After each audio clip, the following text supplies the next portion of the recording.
Hello all, welcome back to our channel. So students, in this video we will discuss about the financial accounting 2 subject which you are having in your BCom second year of under Osmania University. Okay, in this video if you want to watch the full video, means you can easily score O grade in this subject by following my tips and tricks. So in this video I will explain each and every point in detail about the F.A-2 subject. So without getting late, let's get into the video students. Syllabus, total 5 units you are having in your F.A-2 subject. The first unit is bills of exchange, the second unit is consignment account, third is joint venture accounts, fourth is account from incomplete records, and the fifth unit is accounting for non-profit organization. Not only Osmania University, if any other university students has seen our video, if syllabus content is same, means you can absolutely follow these important questions for your university also, whether it may be a Mahatma Gandhi University, PALLELA University, Kakatiya University, whatever it may be. If lesson name is same, means if chapter name is same, means you can follow these important questions. Okay, so this is the 5 units where you will cover 80 marks external, means 80 marks question paper will be covered by these 5 units. Okay, so in this later we will discuss about the question paper pattern. Coming back to the question paper pattern, as you all know, part A consists of 20 marks. 1 to 8 questions will be there. You need to attempt any 5 questions, each carries 4 marks. Okay, theory plus problematic it will get. Okay, and coming back to the part B. Part B consists of 60 marks. So 9th question will come from unit number 1, 10th question will come from unit number 2, 11, 12, 13 will come from unit number 3, 4 and 5. Each unit has internal choice. Each question has internal choice. You need to attempt any one question, either A or B. 9th question A and 9th question B will come from unit number 1, that is bills of exchange. You need to write it any one, either A or B. Okay, so first we will discuss about the theory questions, long as well as the short. Okay, for short from unit number 1 I have given this 4 questions. Dishonor of a bill, renewal of a bill, promissory note and bills of exchange. So for 4 marks you need to write 1 side or 1.5 side page to get full marks. Okay, so these are the 4 theory questions. It is enough from unit number 1. From unit number 2 also I have given 4 questions. What is mean by abnormal loss? The loss which we can't predict, that is called abnormal loss. What is mean by pro forma invoice? And what is mean by consignment? What is mean by unsold stock? These are also important theory questions for 4 marks. For it will get in part A. And unit number 3 also I have given only 4 questions. So just try to understand the meaning and write the answer by your own. No need to by heart the answers whatever you are having in your material. So instead of that, what you need to do is you should understand the concept. For example, what is mean by dishonor of a bill? What is mean by cash? Like this. Okay, so from unit number 4 and unit number 5 I have given only 2 or 3 questions. Non-profit organization means what, and what is mean by legacy? So these are the 2 important questions, most repeated questions from unit number 5 as I have observed. Okay, so now we will discuss long theory questions. So from unit number 1, definitely one theory question they will ask for 12 marks, either bills of exchange differences or else bills of exchange features and advantages and disadvantages. Differences between bills of exchange and promissory note is the most important and the repeated question, and define bills of exchange and its features and advantages and disadvantages also. Features is also known as advantages and disadvantages. If you want to add that also you can add it. Differences between trade bills and accommodation bills is also an important theory question. If you want to learn theory from unit number 1, means for 12 marks these 3 questions is enough. Definitely one question will get. Okay, from unit number 2 there is no theory questions, both the problematic questions only they will ask for 12 marks. From unit number 3 they are having few chances to get theory questions. What are that questions means? What is joint venture account and explain its features and advantages and disadvantages.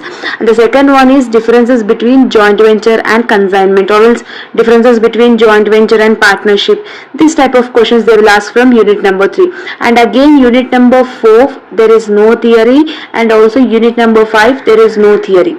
Okay, you should not expect any theory questions from 4 and 5th. And coming back to the problematic questions, so problematic methods from unit number 1, you need to learn the journal entries. Okay, from bills of exchange, journal entries only you will learn. From unit number 2, consignment account, consignee account, that is, and unit number 3, joint venture account, co-venture account, these are the things. And unit number 4, single entry system is the compulsory problematic question, they will ask for long. Okay, and from unit number 5 you will have income and expenditure account as well as the balance sheet. Okay, so now I will display some of the important repeated problematic methods as well as the questions.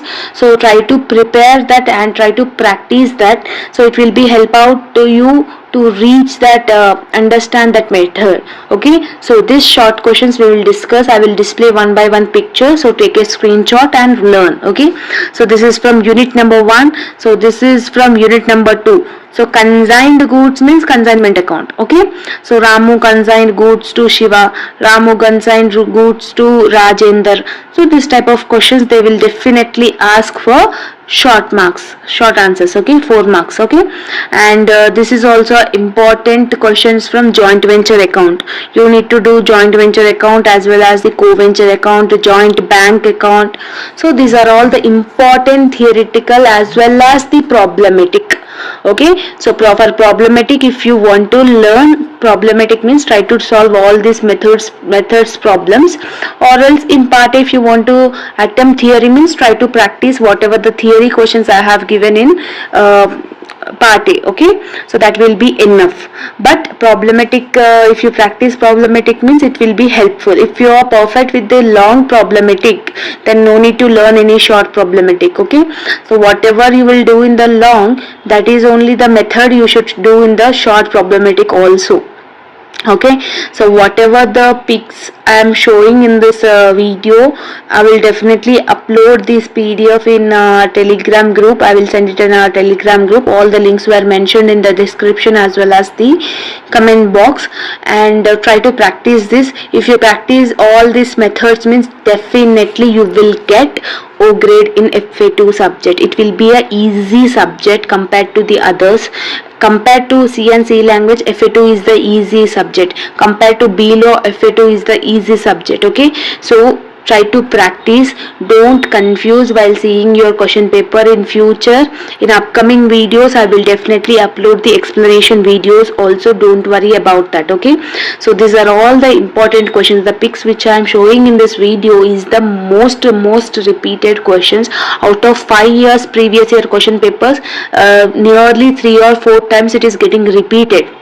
So try to practice all these things. If you are having any doubts, you can comment me in the comment section. This is the thing about the F.A-2 subject. And coming back to the paper presentation, if you are attempting theory question for 12 marks, try to write side by side 3 sides. Okay, first side, front and back, 3 sides you need to write it. And if you are attempting theory question for 4 marks, 1.5 side or minimum 1 side. 1 side of page is compulsory to get full marks. Okay, so this is the thing. So whatever the Arun and Varun were partners in a joint venture account, these are all the problematic methods questions. So if you're having any doubts in the calculating of problematic, you can comment me. Okay, you can ask me the doubt. In upcoming videos I will definitely explain the problematic methods also, don't worry about that. Okay, and Surya bought goods, the value of goods. This is the question of single entry system. So as many of the students are saying that they are perfect in the problematic, but they are unable to recognize the question, it seems. So it is a like basic that in the question only they will mention whether if it is question is getting from consignment account, like that they will mention like consigned goods, he consigned goods, like that he will mention.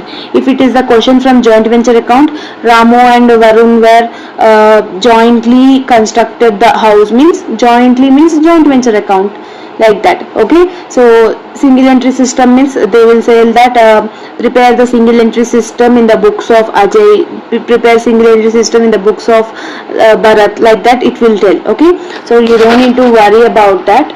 And in this question, in this video, whatever the doubts except whatever I have explained, if you are having any further doubts related to the F.A-2, especially F.A-2, you can mention me in the comment section. Okay, so in upcoming videos I will upload the B law as well as the C and C language also. Okay, and take a calculator to your exam hall, as well as if you are attempting problematic, if answer was not get tallied, so don't waste your time in that, don't stuck in that question only, try to solve another question, leave that question there itself. If you are stuck in that question only, the time will be consumed a lot and you will not get enough time to do other problems, so it will be a better loss to you. Okay, one, better you go with the theory ma. Only one question I have given, what is bills of exchange and what are the nature, scope, objective, functions, anything they may ask about the bills of exchange question. Okay, so minimum to minimum 3 sites you need to attempt for long questions. Okay, so and when you are attempting theory question from unit number 1, present it in a like welly, you need to present your answers. Okay, so compared to problematic, theory is easy. In unit number 2, definitely one problematic only you need to attempt it. So in consignment accounts, 2 methods you are having, one is normal method and second one is invoice method. Only 2 methods, and in our channel I have already explained the explanation videos. So when you understand the normal method, it will be easy to understand the invoice method also. Okay, so consignment account compulsory problematic only, you need to learn it compulsory. Every student should learn consignment accounting, those who want to pass in this subject. Okay, next in the unit number 3 I have given joint venture account. So this is a chapter name. So in this unit you are having the 2 methods, one is normal method and second one is memorandum method. Okay, so this explanation is also available in our channel. In unit number 4, only one topic is enough for your finals ma, that is single entry system. In unit number 5, one topic only we are having, that is income and expenditure account, and along with that you need to do the balance sheet also. So these are the 5 units methods which you need to learn on your F.A-2 subject. Okay, hello all, welcome back to our channel. So students, in this video we will discuss F.A-2 unit number 1 theory question. So if you watch this video fully, means you can easily attempt one long question and one short questions, which it weights for 12 marks plus 4 marks, total 16 marks weightage from F.A-2. So don't skip the video and watch till the end. So let's get into the video ma. So students, the first important short question from unit number 1 is features of bills of exchange. So what are the various features we are having in bills of exchange means, the first one is written form. Okay, so a bill of exchange will be a written form. Okay na, oka bill of exchange అనేది జరుగుతున్నప్పుడు return form లేకపోతే, అంటే రిటర్న్గా ఏదైనా ఒక receipt కానీ ఏం లేకపోతే అది బిల్స్ ఆఫ్ ఎక్స్చేంజ్ ఫీచర్ అనేది కాదు. Second one, order to pay. After certain period of time, whatever the time you have taken, whatever the time they have given, you need to pay back the amount. Okay, so that is order to pay. Third one is unconditional. Unconditional means it should not contain any conditions, because the condition order must be payable. Okay, so after ఆ particular period of time తర్వాత మీరు ఇంకా కట్టలేని పరిస్థితిలో ఉండకుండా అలా ఉండకూడదు అని అంటున్నారు. సో మీరు ఏ టైం వరకు అయితే అన్నారో 1 ఇయర్లో కాబట్టి ఫస్ట్ మంత్లో ఇంత కట్టేస్తా అన్నప్పుడు మీరు కట్టేయాలి. ఓకేనా. So next one, main parties. Main parties ఎవరెవరు ఉంటారు? Drawer, drawee, payee. డ్రావర్ అంటే ఎవరైతే పైసలు ఇస్తున్నారో, బిల్ ఇస్తున్నాడో. డ్రాయీ అంటే ఎవరైతే బిల్ని రిసీవ్ చేసుకుంటున్నారో. పేయీ అంటే మీడియేటర్ అనమాట. ఫర్ ఎగ్జాంపుల్, నేను 10,000 రూపీస్ ఇచ్చిన ఒక పాపకి. సో ఆ ఆమె ఏమన్నది, 3 months తర్వాత నేను 10,000 మీకు రిటర్న్ బ్యాక్ ఇస్తా అన్నది. ఆఫ్టర్ 3 months తర్వాత నేను తనకు అడగాలి, బట్ ఆఫ్టర్ 1 month నాకు అర్జెంటుగా 10,000 అవసరం ఉన్నాయి. అట్లాంటప్పుడు నేను ఏం చేస్తాను, నేను థర్డ్ పర్సన్ దగ్గరికి వెళ్ళి ఈ బిల్ ఏదైతే ఉందో after 3 months, if you ask her she will give that 10,000 to you. Means ఈ బిల్ని పెట్టుకొని ఈ పే అనేటోడు నాకు ఇస్తారు. 3 months తర్వాత ఆమె ఎవరైతే ఉన్నారో సెకండ్ పర్సన్, ఆ థర్డ్ పర్సన్కి చేయాలి. So this is the main parties. And fifth one వచ్చేసి సర్టనిటీ అమ్మా. ఆ బిల్ అనేది ఒక పర్టికులర్ పీరియడ్ ఆఫ్ టైం వరకే ఉండాలి. అండ్ నెక్స్ట్ క్వశ్చన్ ఈజ్ మా renewal of bill. What is the renewal of bill? ఆ పర్టికులర్ టైం వరకు వాళ్ళు కట్టకపోతే ఎక్స్ట్రా టైంని మనం అడుగుతాం. Okay, they will have ask for extra time, that is called renewal of bill. Renewal of bill అనేది అంటే ఇది, if drawer accepts the request then drawee get some extended period of time which avoids instead of bill. ఇప్పుడు నేను ఒక person దగ్గరికి వెళ్ళి 10,000 తీసుకున్నా, 1 month తర్వాత ఇస్తాను. సో 1 month తర్వాత నాకు మనీ అనేది అరేంజ్ అవ్వలేదు. అట్లాంటప్పుడు నేను ఏం చేసిన, మళ్ళీ అందరికి పోయి నాకు ఇంకొక ఎక్స్ట్రా 1 month ఇవ్వండి, దాన్ని బిల్ని రెన్యువల్ చేయండి అని చెప్తున్నా. ఒకవేళ ఆ పర్సన్ అగ్రీ అయితే, డ్రావర్ అగ్రీ అయితే, సో ఆ రెన్యువల్ ఆఫ్ బిల్ అనేది జనరేట్ అవుతుంది. ఓకేనా. సో థర్డ్ క్వశ్చన్ ఏంది, promissory note. A promissory note is nothing but a return document which consisting about the sign of the maker. Promissory note అంటే ఏంది, మనకు తెలిసిన విషయంలో మనం ఈ పర్టికులర్ టైం వరకు అమౌంట్ అనేది పే చేస్తామని చెప్పేసి విట్నెస్ ఉంటారు, ప్రూఫ్స్ ఉంటారు, మన సిగ్నేచర్ ఉంటుంది. That is called promissory note. Okay. So promissory note is an instrument in writing containing and unconditional taking అనమాట. ఓకేనా. మేకర్ ఈజ్ అన్ ఇండివిజువల్, ఎవరైతే తీసుకుంటున్నారో వాళ్ళు individual. Next, what are the features of promissory note you are having? As usual same. First one is writing, second one is promise to pay, third one is uncondition, fourth one is signed by maker, and fifth one is certain party. Same manaki bills of exchange lagani untundi. So out of this theory questions we can expect one question pakka for 4 marks. So that's why I'm saying this. Next, you are having ma dishonor of a bill. So ఒక particular dishonour of a bill అనేది ఎప్పుడెప్పుడు అవుతుంది? ఒకవేళ dishonour of the bill అంటే ఏంది అని అంటే, ఏ bill అనుకున్న టైంకి వాడు పేమెంట్ ఫెయిల్ చేసినప్పుడు దాన్ని మనం డిజానర్ ఆఫ్ బిల్ అని అంటాము.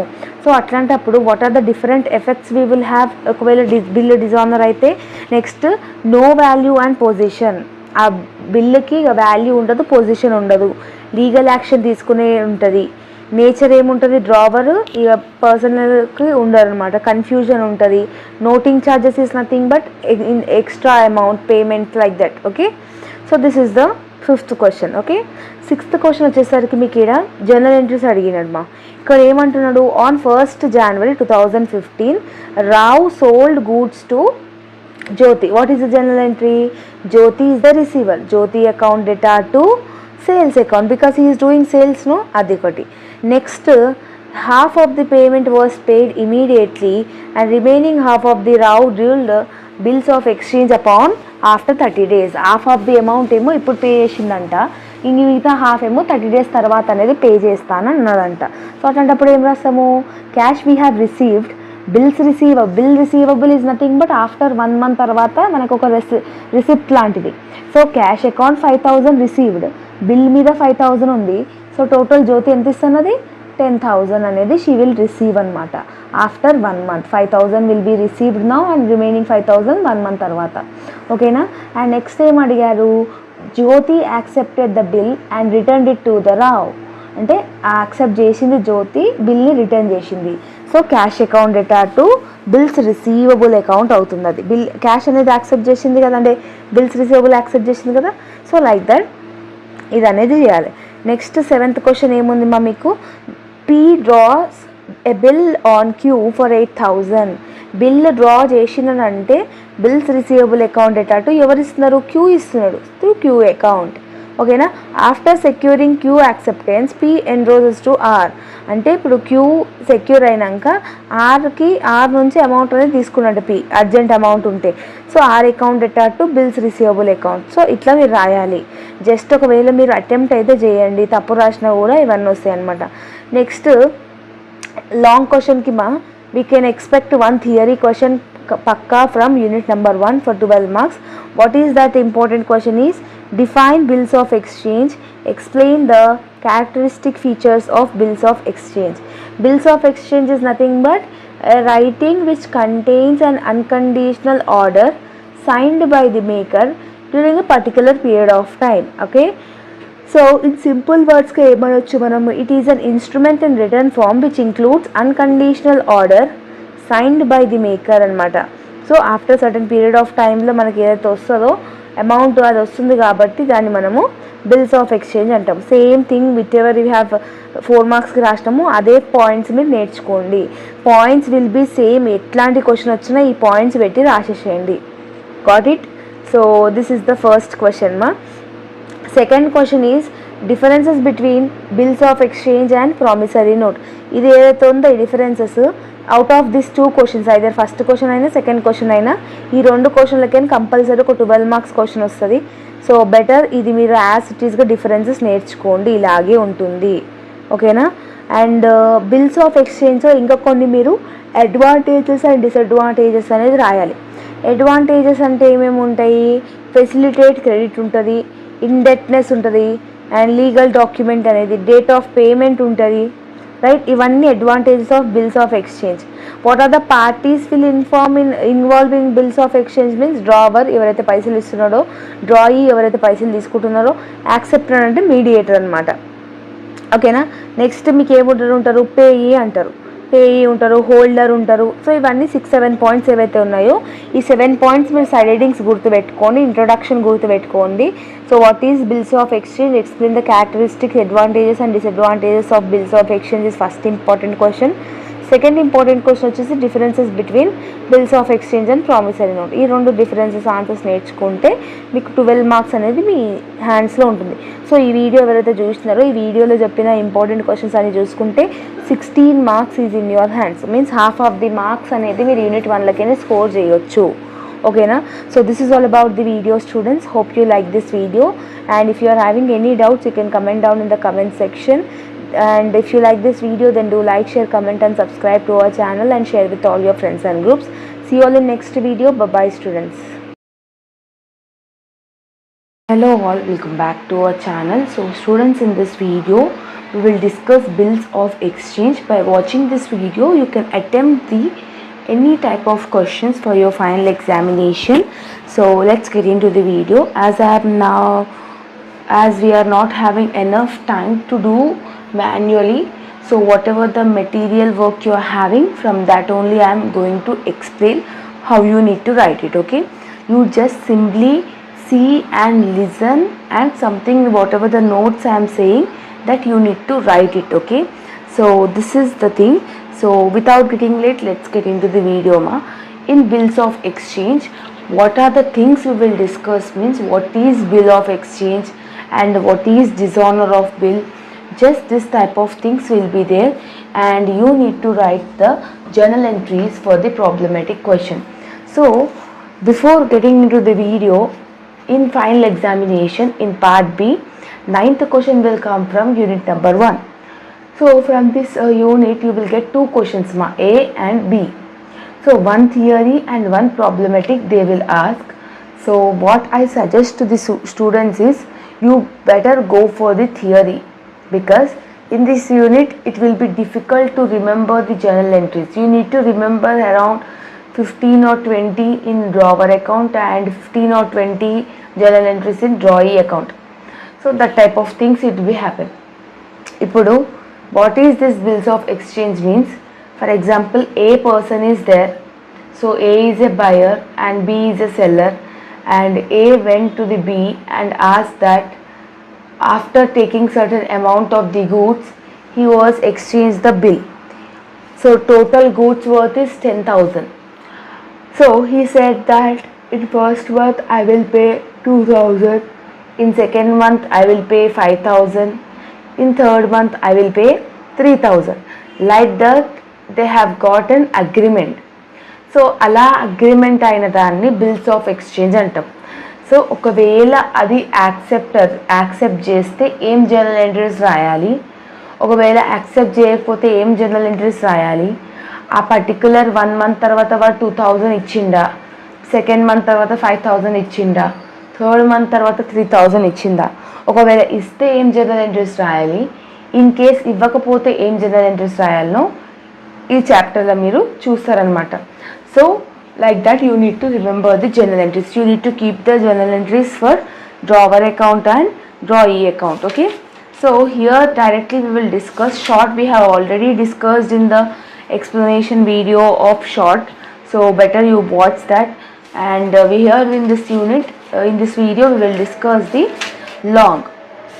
Okay, here you will have 3 types of accounts ma, drawer account, drawee account and goods payee account. Okay, see here we are having certain goods. See what they are asking, drawee account if it is not given to the enrolser.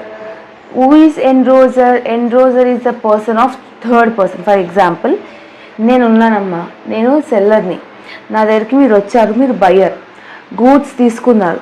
Goods తీసుకున్నాక మీరు ఏమన్నారు, 10,000 worth గల goods తీసుకున్నాక నేను amount ఇప్పుడు ఇయ్యను, amount 1 మంత్లో first మంత్లో 5,000, second మంత్లో 5,000 ఇస్తా అన్నారు. దానికి నేను యాక్సెప్ట్ చేసిన. అండ్ ఆఫ్టర్ మీకు ఇచ్చినాక సెకండ్ డేనే నాకు మనీ అవసరం అయింది, అవునా? అప్పుడు నేను వచ్చి మీ దగ్గరికి వెళ్ళి మిమ్మల్ని అడగలేను, ఎందుకు ఇప్పుడే పే చేసేయండి, because we have already agreed that మీరు ఆఫ్టర్ 1 మంత్ తర్వాత ఇస్తా అన్నారు. నాకు ఇప్పుడు మనీ అనేది చాలా అవసరమైంది. అట్లాంటప్పుడు ఏం చేస్తామంటే థర్డ్ పార్టీ దగ్గరికి వెళ్తాం. అప్పుడు whatever the receipts we are having, whatever the bills of exchange we are having, we will exchange that bills with the third person.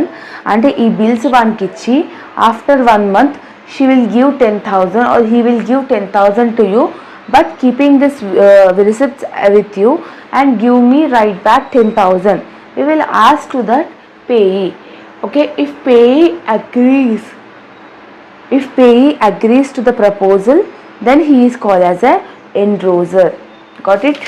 So here the first important question is, see here ma, A receives 3 promissory notes from B, because A is receiving 3 promissory notes, means 3 bills of exchange from B. It seems January is January 1st 2016 for 3 months.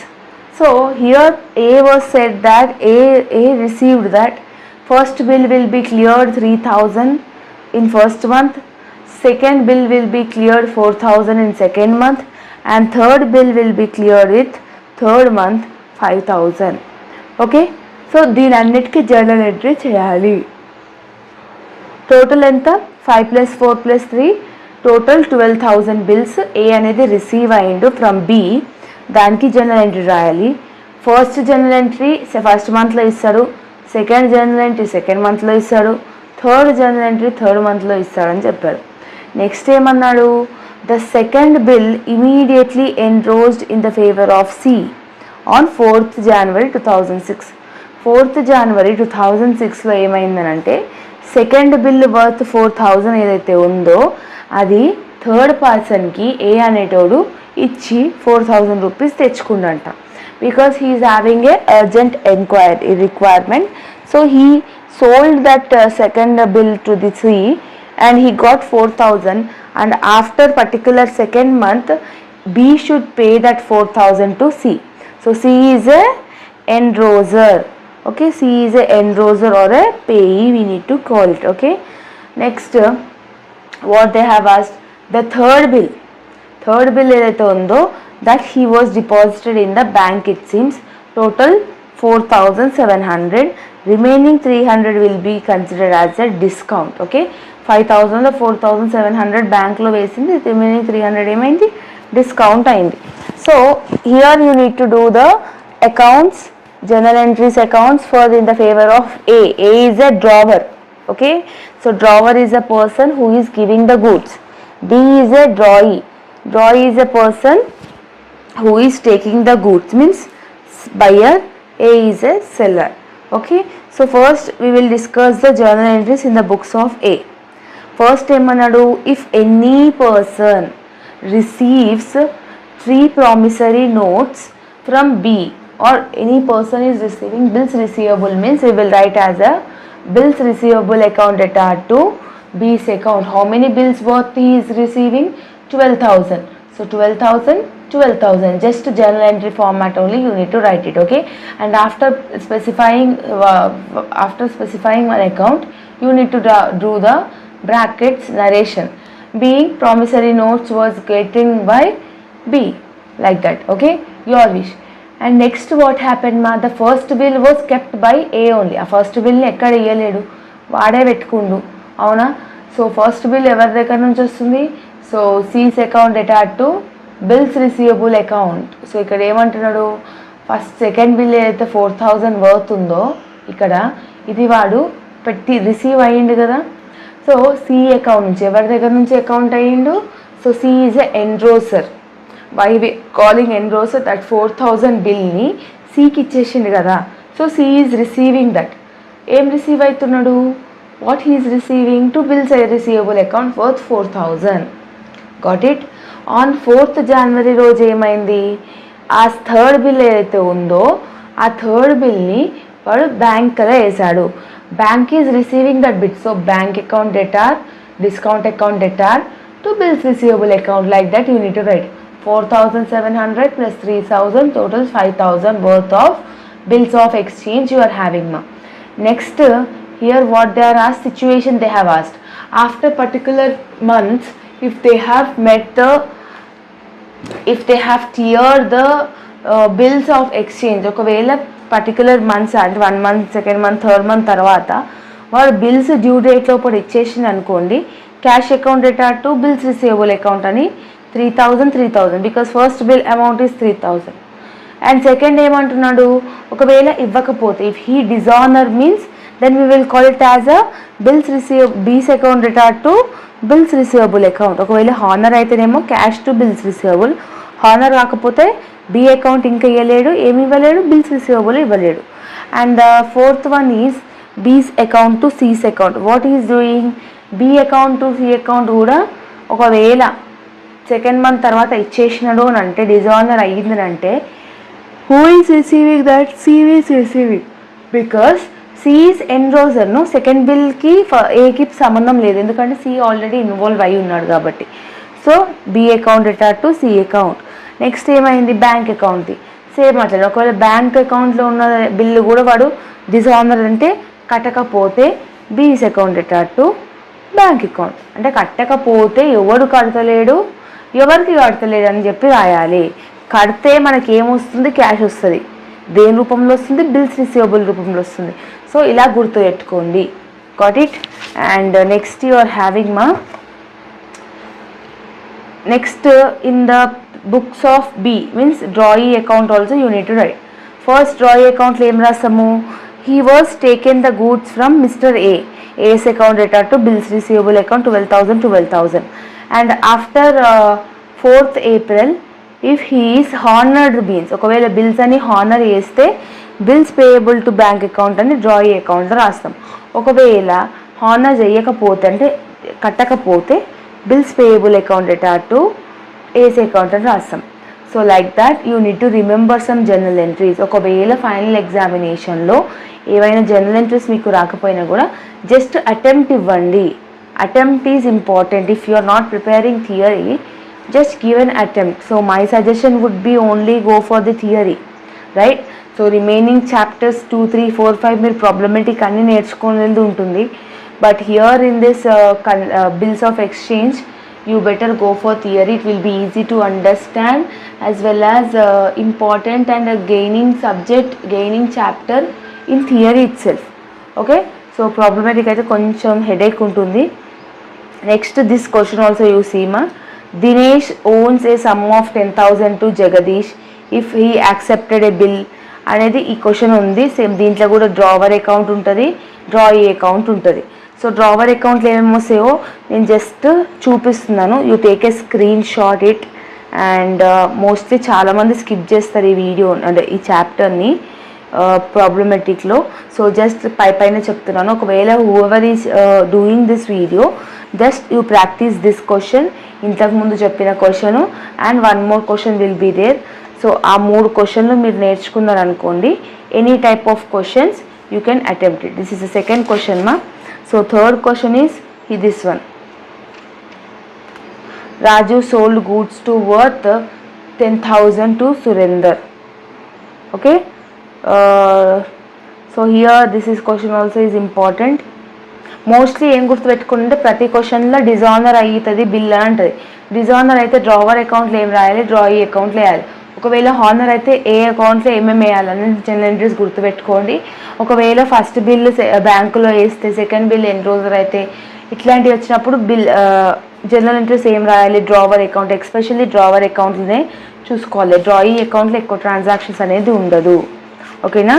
So this 3 questions if you have practiced means you can attempt any type of bills of exchange problem in your final examination.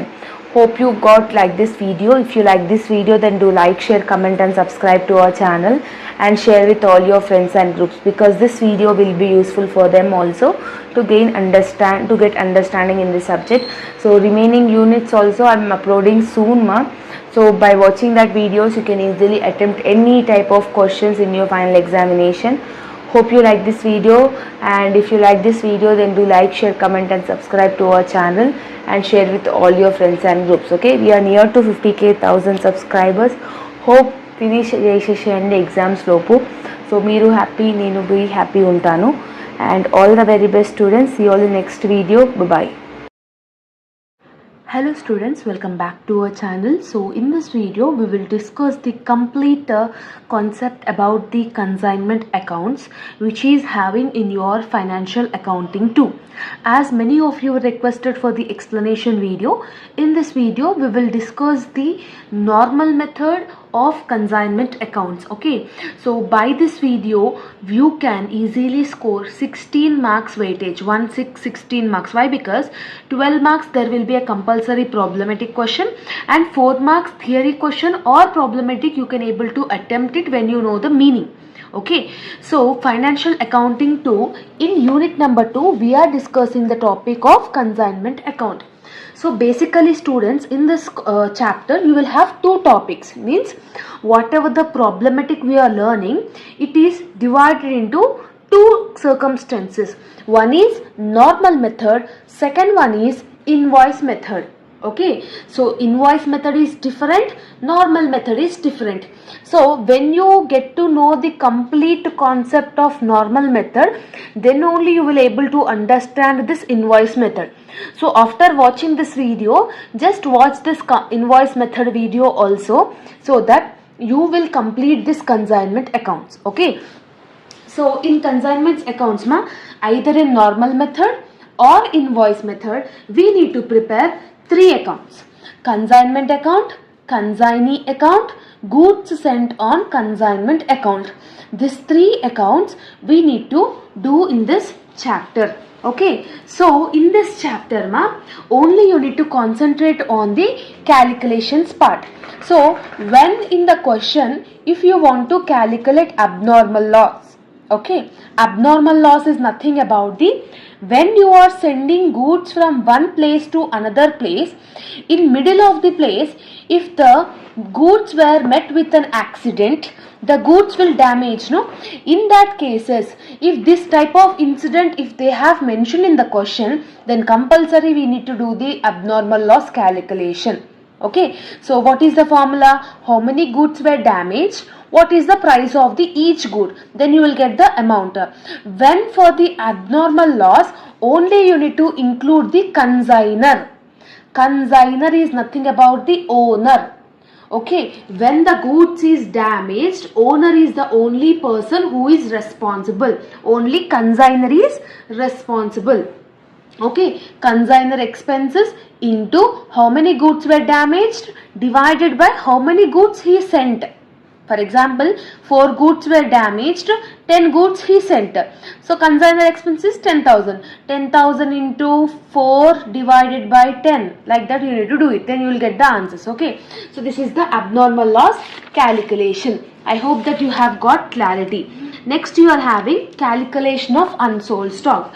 When you get to know the abnormal loss calculation and unsold stock calculation, this chapter will be 90%, it will be completed. Okay, so for unsold stock means, when if 100 goods is there, but the consignee sold only 90 goods.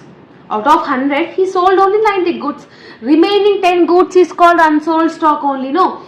So how many goods were unsold, for that purpose also you need to do the calculation. How many goods unsold into price of each good, then you will get the amount. For this unsold stock, you need to add consignor expenses and consignee. Both persons are responsible for unsold stock. Consignor and consignee both are responsible for this unsold stock calculation. And one more thing students, when you are doing the unsold stock calculation, this type of names you should not include in your calculation part. only in the calculation part. In the table we need to add this expenses wherever we need to add it, but when you are doing the calculation of unsold stock, go down rent expenses, rent, this type of names if you are finding in the question, means simply you need to ignore it in the calculation part. Okay, so why I am saying all this in detail means when you understand this only, the complete process you will understand easily. Okay, so next out of 3 accounts, when you are perfect with this consignment account, this is the fixed pro forma in this chapter, fixed. Okay, there is no need to change anything. So debit, credit you will have. Debit side date, particulars, JF, amount. Credit side also date, particulars, JF and amount.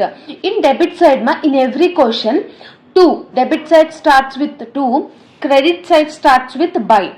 First transaction you will have GSOC, that is goods sent on consignment. Okay, see, simple thing, what does it this consignment account meaning is, for example, see, X is a person who stays in India, Y is a person who stays in USA. Okay, X is the consignor, Y is the consignee. He is the owner. Okay, he is the owner, he is the particular like manager type. Okay, for example, I am having one company in India, I am planning to have another branch in USA.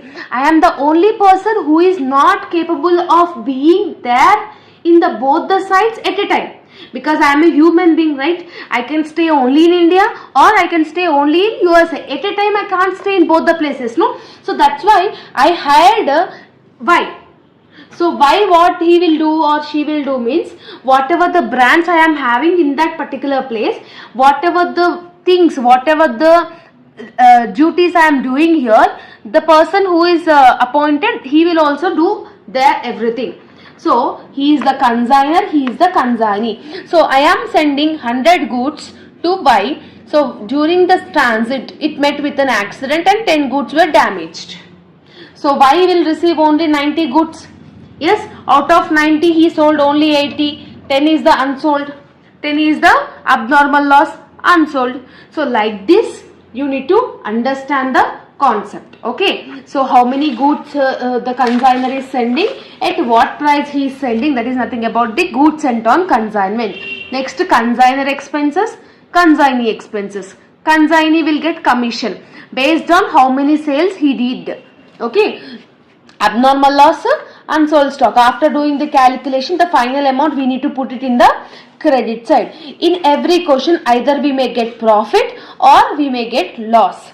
For example, credit side is more, debit side is less. For example, here it is 10,000, here it is 5,000. The remaining 5,000 we need to carry down here, no? That carry down is called profit. If here we are carrying means it is nothing about the loss.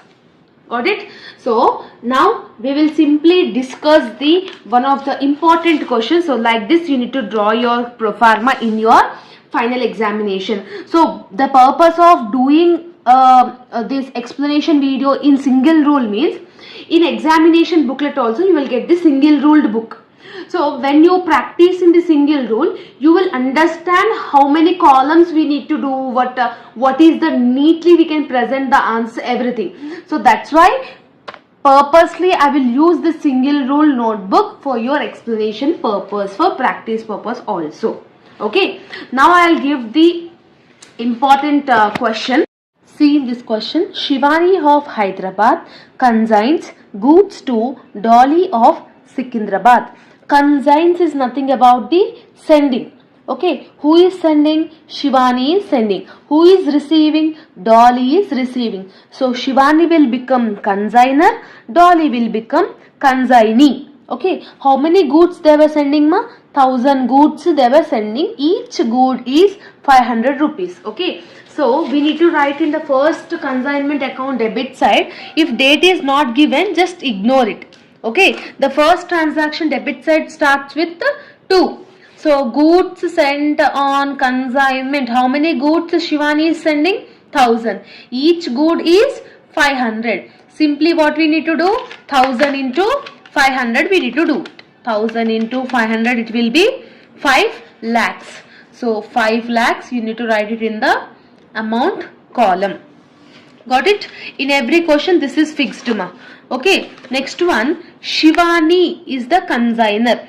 So Shivani incurred the expenses. So consignor expenses we will write it in the debit side only. Yes. So to bank account according to the pro forma. So consignor name should not include in consignment account. Instead of his name or her name, we need to write it bank account or cash account. So what is the expenses incurred by Shivani? So freight 5,000, insurance 30,000. So combined it will be like around 35,000. Freight 5,000, insurance 30,000. So total it will be 35,000. Got it? Like that you need to do it. So Dolly is the consignee. So consignee also paid, means consignee expenses is also there. Go down rent 10,000 and cartage 6,000. So consignee expense also we need to write in the debit side only. So to Dolly account. So consignor name is given, no? So we need to write her name. So what is the expenses of the Dolly? Go down rent is 10,000 and cartage is 6,000. So total it will be 16,000. Got it? So according to the pro forma only I am writing. Okay. So during transit is nothing but while sending 100 goods were destroyed it seems. Actually Shivani is sending 1,000 goods to Dolly. So out of the transit the 100 goods were damaged. Damaged is nothing about the abnormal loss is there, no? So Dolly received only 900 goods because when during the traveling 100 goods were damaged, no? So abnormal loss calculation we need to do it. Dolly received 900 goods. In that 900 goods, 860 goods only Dolly sold.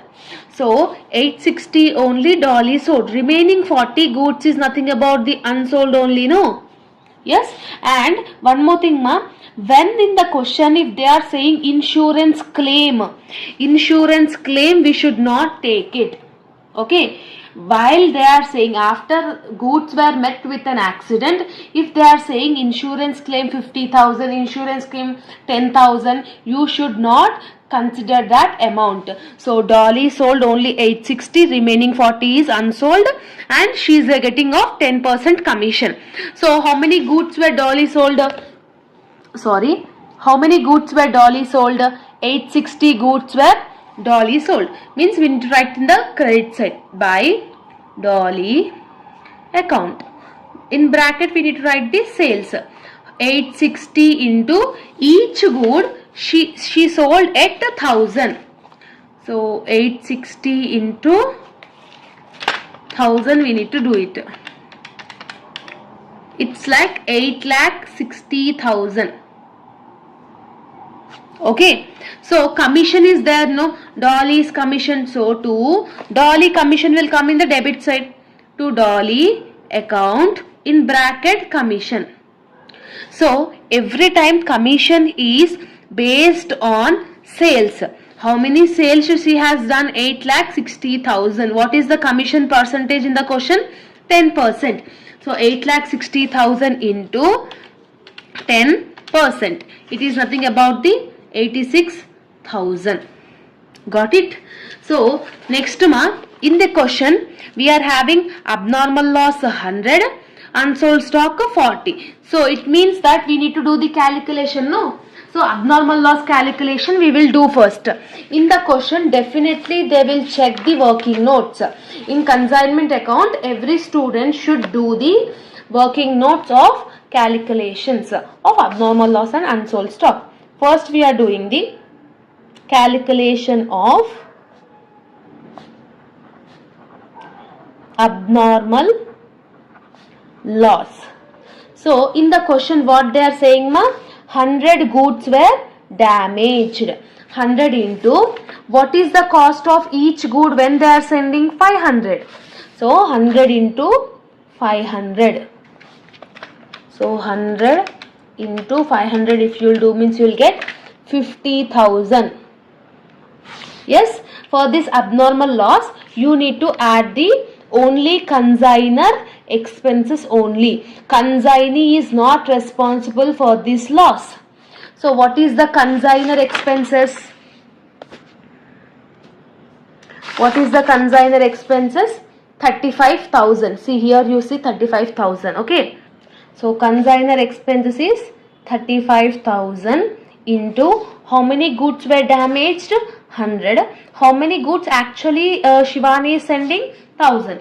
So simply we need to do like that. 35,000 into 100 divided by 1000. It will become 3,500. Simply we need to add it. So 50,000 plus 3,500, it will be like 53,500. Like that you need to do the calculation of abnormal loss. After getting the total amount in the pro forma, abnormal loss amount will be written in the credit side only, no? So by abnormal loss, what is the loss we have calculated? 53,500.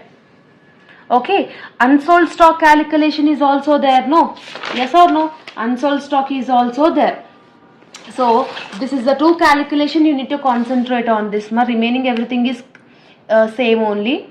So unsold stock calculation. How many goods? Actually 1000 goods were sending. In that 100 were damaged. Dolly received only 900. In that 900 she sold only 860. So remaining 40 will become unsold only, no? So 40 into what is the cost of each good when they are sending? 500. So 40 into 500 we need to do it. So 40 into 500 if you will do means you will get 20,000. Okay. So for this unsold stock, consignor expenses we need to add it. Consignee expense also we need to add it. What is the consignor expenses? Just now we have seen 35,000. 35,000 into how many goods were unsold? 40. How many goods actually we were sent? 1000. So 35,000 into 40 divided by 1000 we need to do it. So it will become 1400. Okay. So for this consignor expenses after we need to add the consignee expenses also, no? So consignee expenses. So in this consignee expenses in the explanation part I have said, while doing the calculation of unsold stock, go down rent should not be taken. Okay, here we have taken, we need to take it. When you are doing the calculation, you should not take this go down rent. After that, you are having cartage 6,000. Only that 6,000 you need to consider in the calculation part. So 6,000 into 40 were unsold. Actually, how many goods were sold? 860 were sold. So 6,000 into 40 divided by 860 if you will do means you will get 279. 279. Simply what we need to do? You need to add it everything. 20,000 plus 1400 plus 279. You will get 21,679. This is nothing about the unsold stock amount. 21,679 is the unsold stock amount. In the credit side only we need to write it, no? By unsold stock. 21,679. Got it? After doing everything, now the complete process is over. In any question, only this, especially only this only you will have it in your thingma. Okay, after this simply we need to check it. Debit side is more, credit side is more. Simply we can easily say that credit side is more. Because here 5 lakhs, 3 lakh 35,000, 86,000, it is less amount only. Here you are having 8 lakh 60,000. So I think credit side is more. So simply we need to do the calculation. 8 lakh 60,000 plus 5 lakh 53,500 plus 21,679. If you will do means you will get 9,35,179. So whatever is the highest, that I am putting in the both the sides. 9,35,179. Okay, after doing this, from this amount you need to deduct the debit side amount. Minus 86,000, minus 16,000, minus 35,000, minus 5 lakhs. You will get the 2,98,179. This amount is called profit. If debit side is showing less, the remaining balance amount is called profit. This is the thing. This is the consignment account. After this consignment account, we need to do consignee account also, no? Yes. See, simply how we need to do the consignee account means, in this account, who is the consignee? Dolly. So, Dolly, where you are seeing the Dolly name, here you are seeing, here also you are seeing, okay, here also you are seeing. In 3 sides we are seeing the name. So, what is the rule means, if you are seeing here debit side means, in consignee account you need to do the credit side, you need to enter that amount. See here simply this is the consignee account. This is the consignee account. So first thing, by from which account you are bringing that amount? Consignment account. Okay. So by consignment account, expenses we are having in the debit side. There it will be the credit side. Expenses is 16,000. So 16,000. Again by consignment, in bracket it is commission. Why? Because here we are having in the debit side only, no, there it will be credit side. It is 86,000. Here also debit side 2 to consignment. From which account we are bringing? Consignment. What is that bringing? Sales. So here it is credit means there it will become debit. No, it is 8,60,000. Like that you need to enter it. Okay, now we need to do whatever is the highest amount, put the both the sides. 8,60,000 is the highest amount. I am keeping it in the both the sides. 8,60,000, 8,60,000. So remaining whatever the carry down is there, that is called balance carry down. That is nothing about 8,60,000 minus 16,000 minus 86,000. You will get 7,58,000. This is the carry down amount. Okay, and the next and the last third account we need to do it is goods sent on consignment account. Simple ma. Here you are seeing goods sent on consignment account. Where you are seeing debit side you are seeing. If here it is in the debit side, there it will become in the credit side. From what account you are preparing? Consignment account you are bringing from consignment account. So here in the credit side by consignment account. How much is the amount? 5 lakhs. So that's it. Only one transactions will be there in this goods sent on consignment. So here nothing is there. But here 5 lakhs is there. What is the highest? 5 lakhs only, no? That 5 lakhs I am putting on the both the sides. Okay. So here how much is the carried on value? 5 lakhs only. So this is called trading account transfer. We need to transfer this 5 lakhs to trading account. That is nothing about T/F. Trading account transfer figure. So this is fixed. This is fixed. Like that only you need to do it in any question. When you understand this consignment account, you will able to do the consignee account. You will be able to do the goods sent on consignment account also. Okay, so I hope that you have got clarity. So working notes neatly you need to mention like this. Okay students, like this you need to neatly mention, you need to like this in your examination, or else you will lose your marks. Definitely they will deduct the marks if you have not wrote that calculation part in this consignment account. I hope that you have got clarity. If you are having any further doubts, let me know in the comment section how you felt about this video, whether it is understanding or not. Please let me know in the comment section. And everyone is requesting for me to do the videos in Telugu language, Telugu voiceover. So if you are comfortable with English, I'll continue in English. No, if you want to do Telugu videos, if you want, means just let me know in the comment section. తెలుగులో చెప్పమంటే తెలుగులో చెప్పడానికి try చెప్తాను. Because English అనేది common language కాబట్టి అందరికీ అర్థమవుతుంది కాబట్టి చెప్తున్నాను.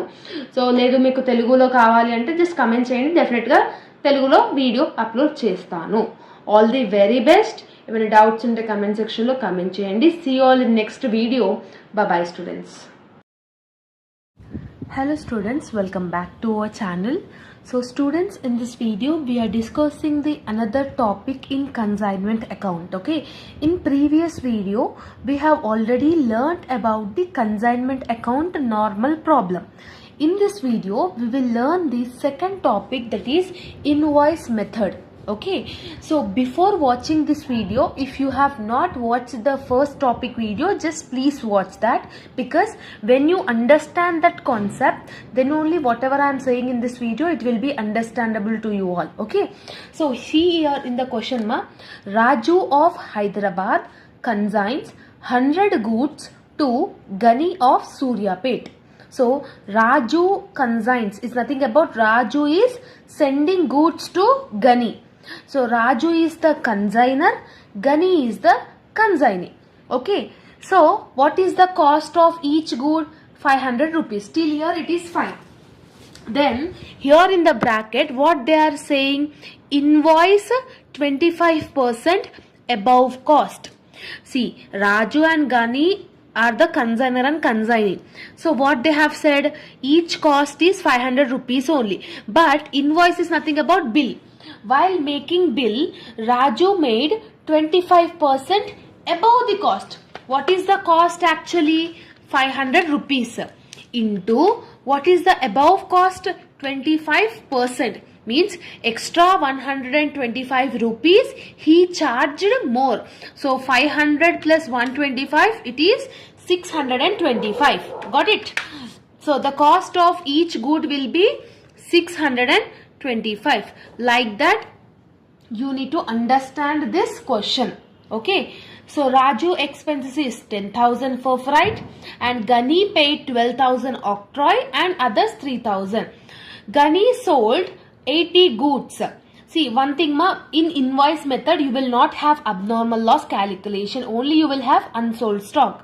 Out of 100 goods, he sold only 80. Remaining 20 goods is unsold stock. See, if they are having unsold stock in the question, we need to do the calculation of unsold stock and 10% commission. So this is the question of invoice. How you need to rectify, this is the invoice method, means in question you will find invoice. Got it? So this is the thing. So 3 steps, 3 extra steps you need to do it in this invoice problem. So now let's get into the solution part. Before starting the solution, you need to write some working notes. Actually cost is 500 rupees. Yes. So they have said about 25% is more. So what we need to do? 500 into 25% if you will do, means you will get 125. Okay, simply you need to add it to your cost. Previously it is 500, now extra 125 you need to, we are making it charged. So total cost of each good is 625. So like that you need to consider per value is 625 rupees only. So this is the first change you need to do it in this invoice method. So in invoice method, the first account what we need to do, to goods sent on consignment account. So date they have not given. So first transaction you will get 2 goods sent on consignment. How many goods Raju sent? 100 goods. So cost of each is 625 rupees. You should not consider this 500. You need to consider 625. Just now we have done, no? So 100 into 625 if you will do means 62,500 is your total amount. Okay. So next what they are saying, Raju expenses. That is nothing about the consignee expenses. So consignee expenses we will write in the debit side to bank account in bracket expenses. What is the expenses ma? 10,000.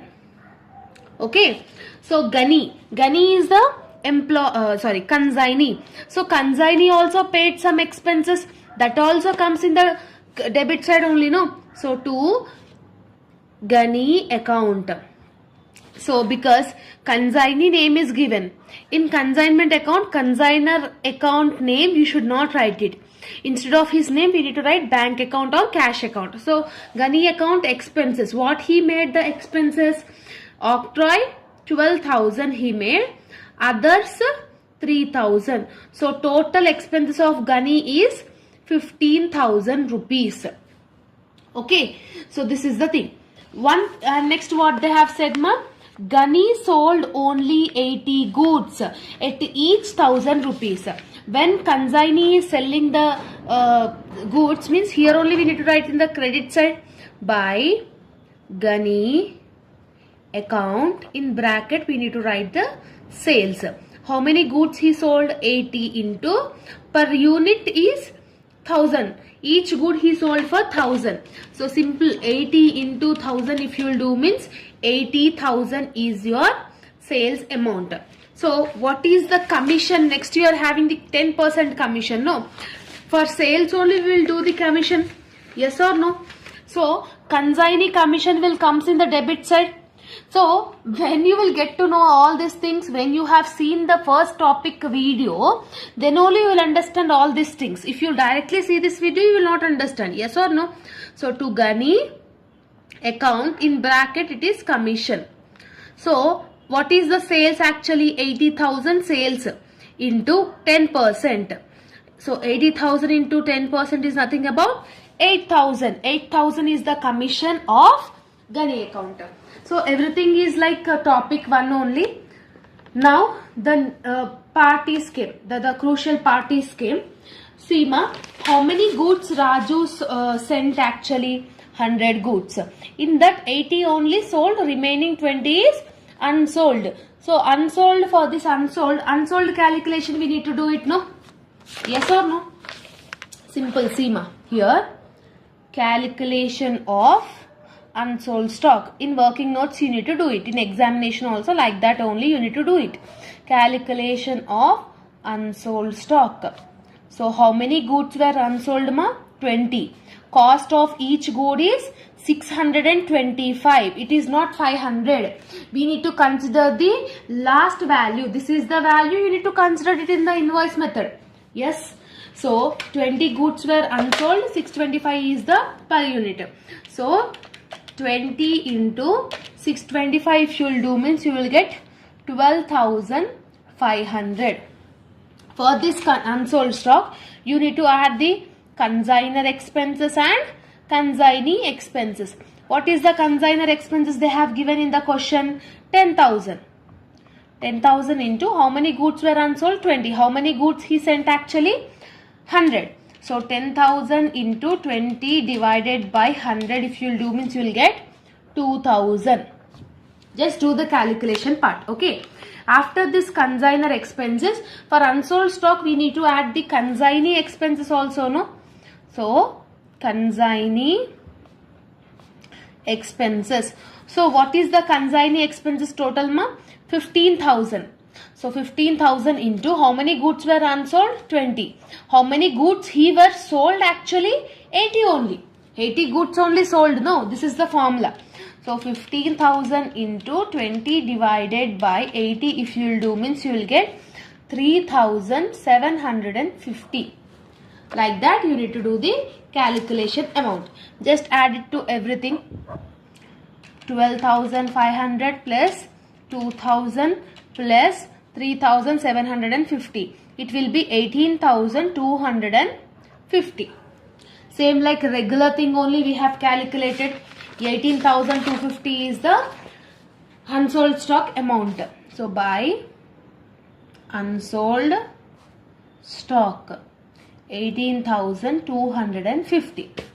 Now the thing you need to do it is, if the price is 625 rupees, this is the loss 18,250. If it could be 500, what will be the loss? Simple, what you need to do means, here I am writing in the working notes, unsold stock is 20. If the price is 500, what will be the amount? 20 into 500 if you will do means you will get 10,000. Okay. So for this 10,000, add consignor expenses 2,000, add consignee expenses 3,750. So it will be 15,750. Okay. If the price is increased during the bill, so that's why we are getting 18,250. If it is not increased means we will get only 1,750. What is the difference amount? Simple, what you need to do? 18,250 minus 15,750 you need to do it. You need to compare. Okay. You need to compare it. 2,500 will be your difference amount.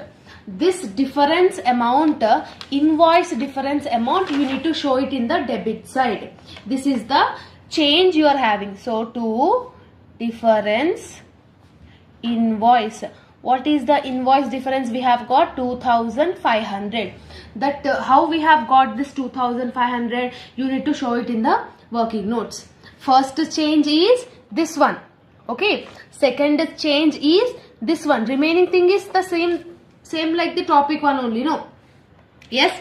Next, third stage, what you need to do is, how many goods were sent, Raju? 100. Cost of each good is, we need to consider it as a 625 only.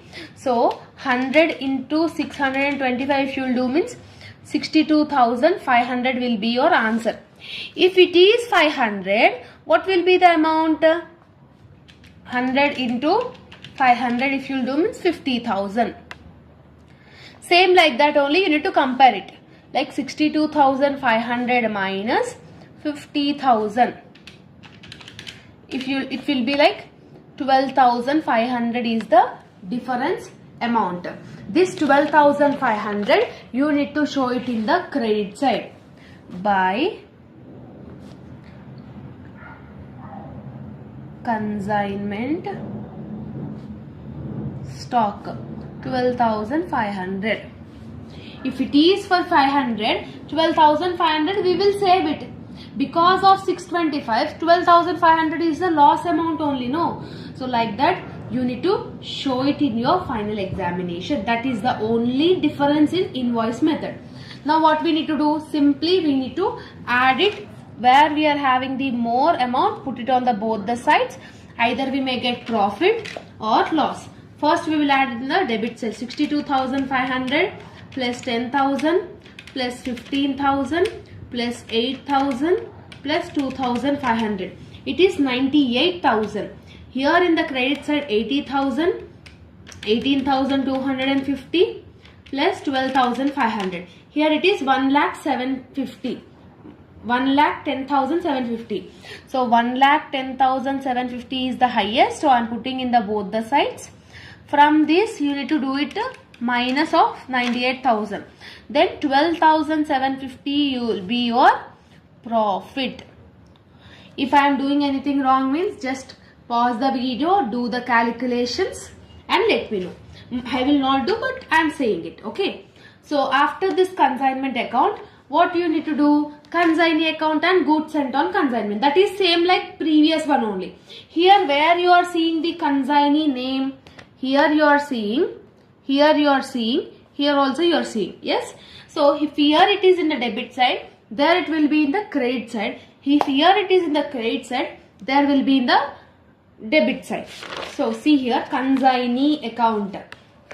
Okay. So first two, from which account we are borrowing the amount? We are borrowing consignment account. Sales. because why I am writing in the debit side? Here you are having the amount in the credit side, no, 80,000. So that's why I am writing here. Next here, by consignment expenses of Gani, it is 15,000. Again by consignment commission. So what is the commission he got? 8,000. That's it. Only this 3 only will come. Yes or no? Wherever you are finding the consignee name, just put it on the opposite sides in the consignee accounts. That is the answer. So highest amount is 80,000. 80,000 I am putting on the both the sides.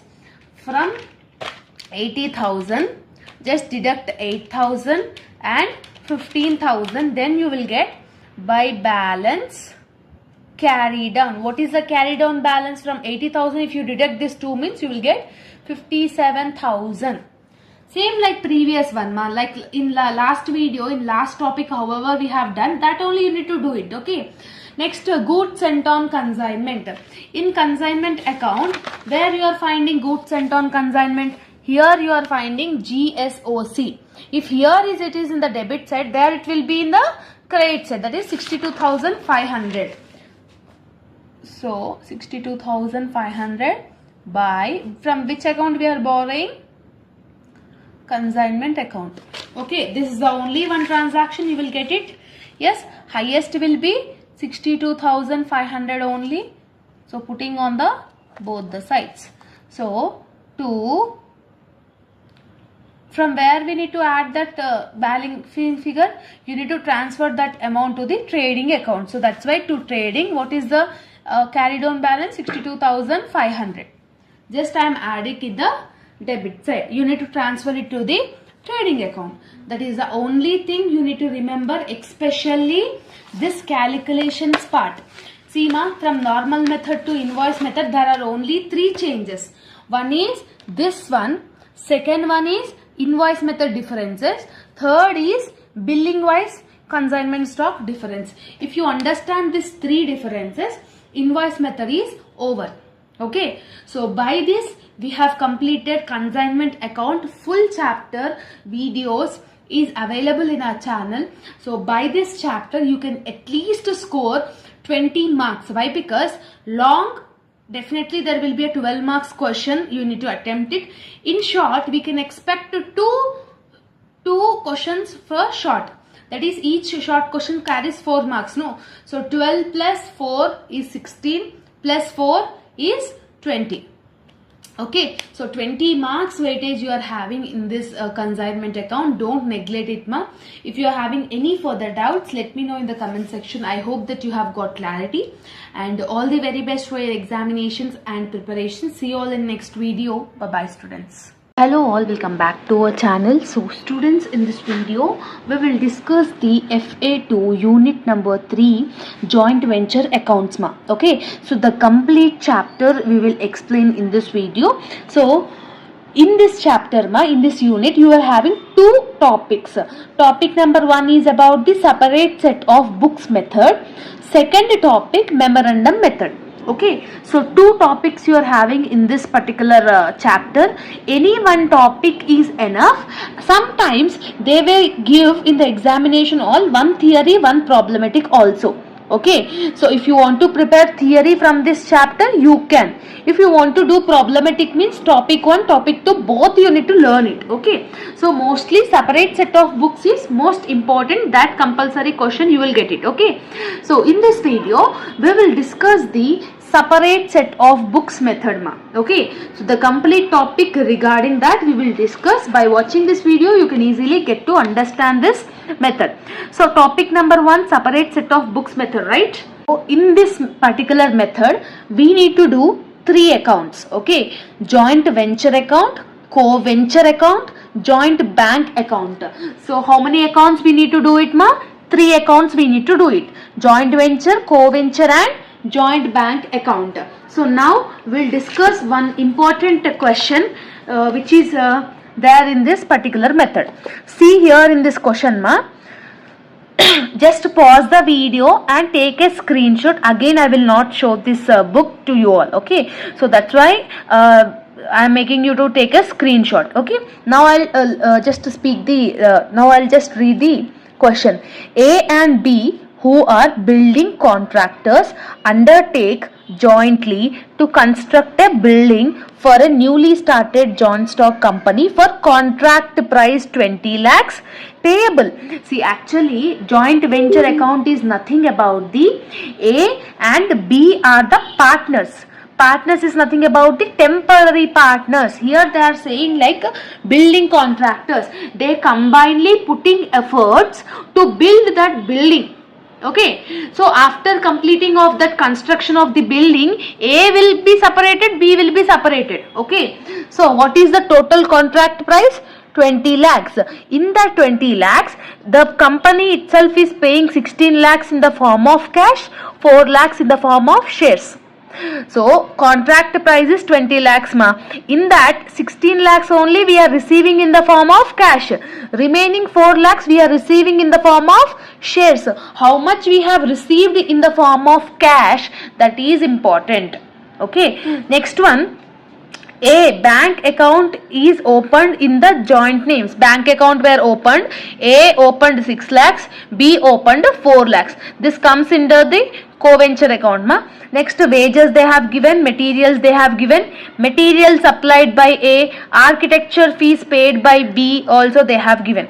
Okay, so all this comes in the question only. The contract was completed and price duly received. After completing the contract, everything was price is received, it seems. A taken over the 3,50,000 stock and B taken over the A taken over the shares, B taken over the stock of 80,000. See, after completing everything, the remaining whatever the shares, whatever the furniture, whatever the stock is there, A and B is taken away. So that taken away also we need to take it. So this is the question mark. Just make sure you take a screenshot. Okay.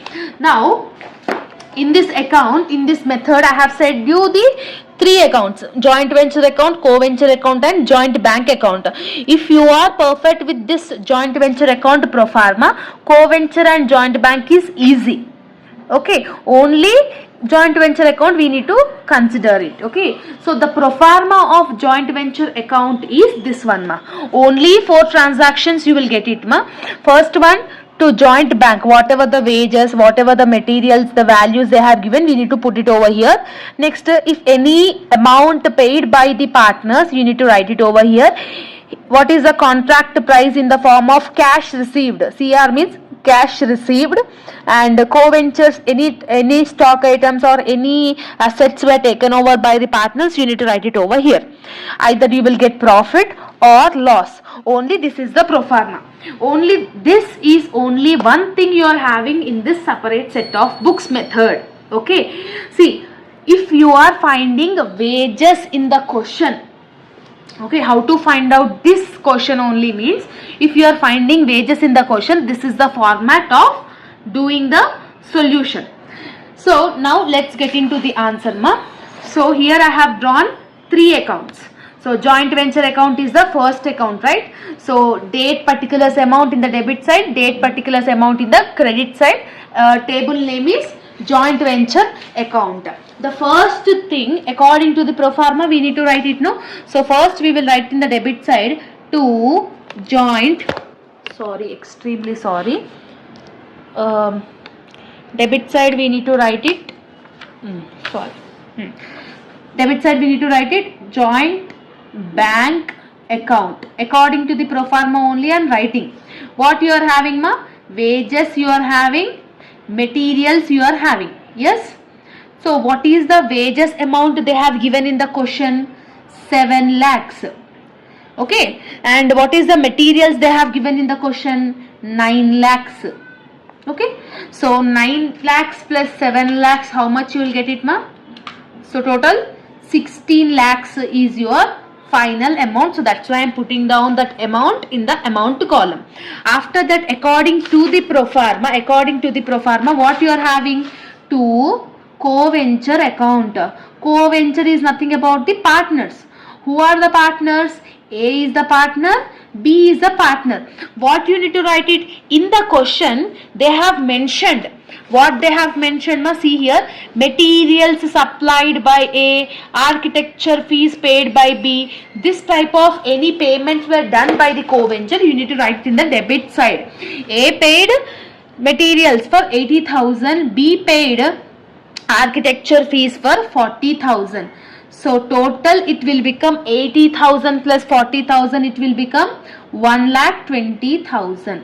Yes or no? According to the pro forma only I am writing, I am not including anything new. In the credit debit side only these two transactions only you will get it. Na? Any question? Credit side by joint bank account. In bracket CR. CR is nothing about the cash received. Actually contract price is 20 lakhs. In that we are receiving only 16 lakhs in the form of cash. Only that 16 lakhs we need to confirm.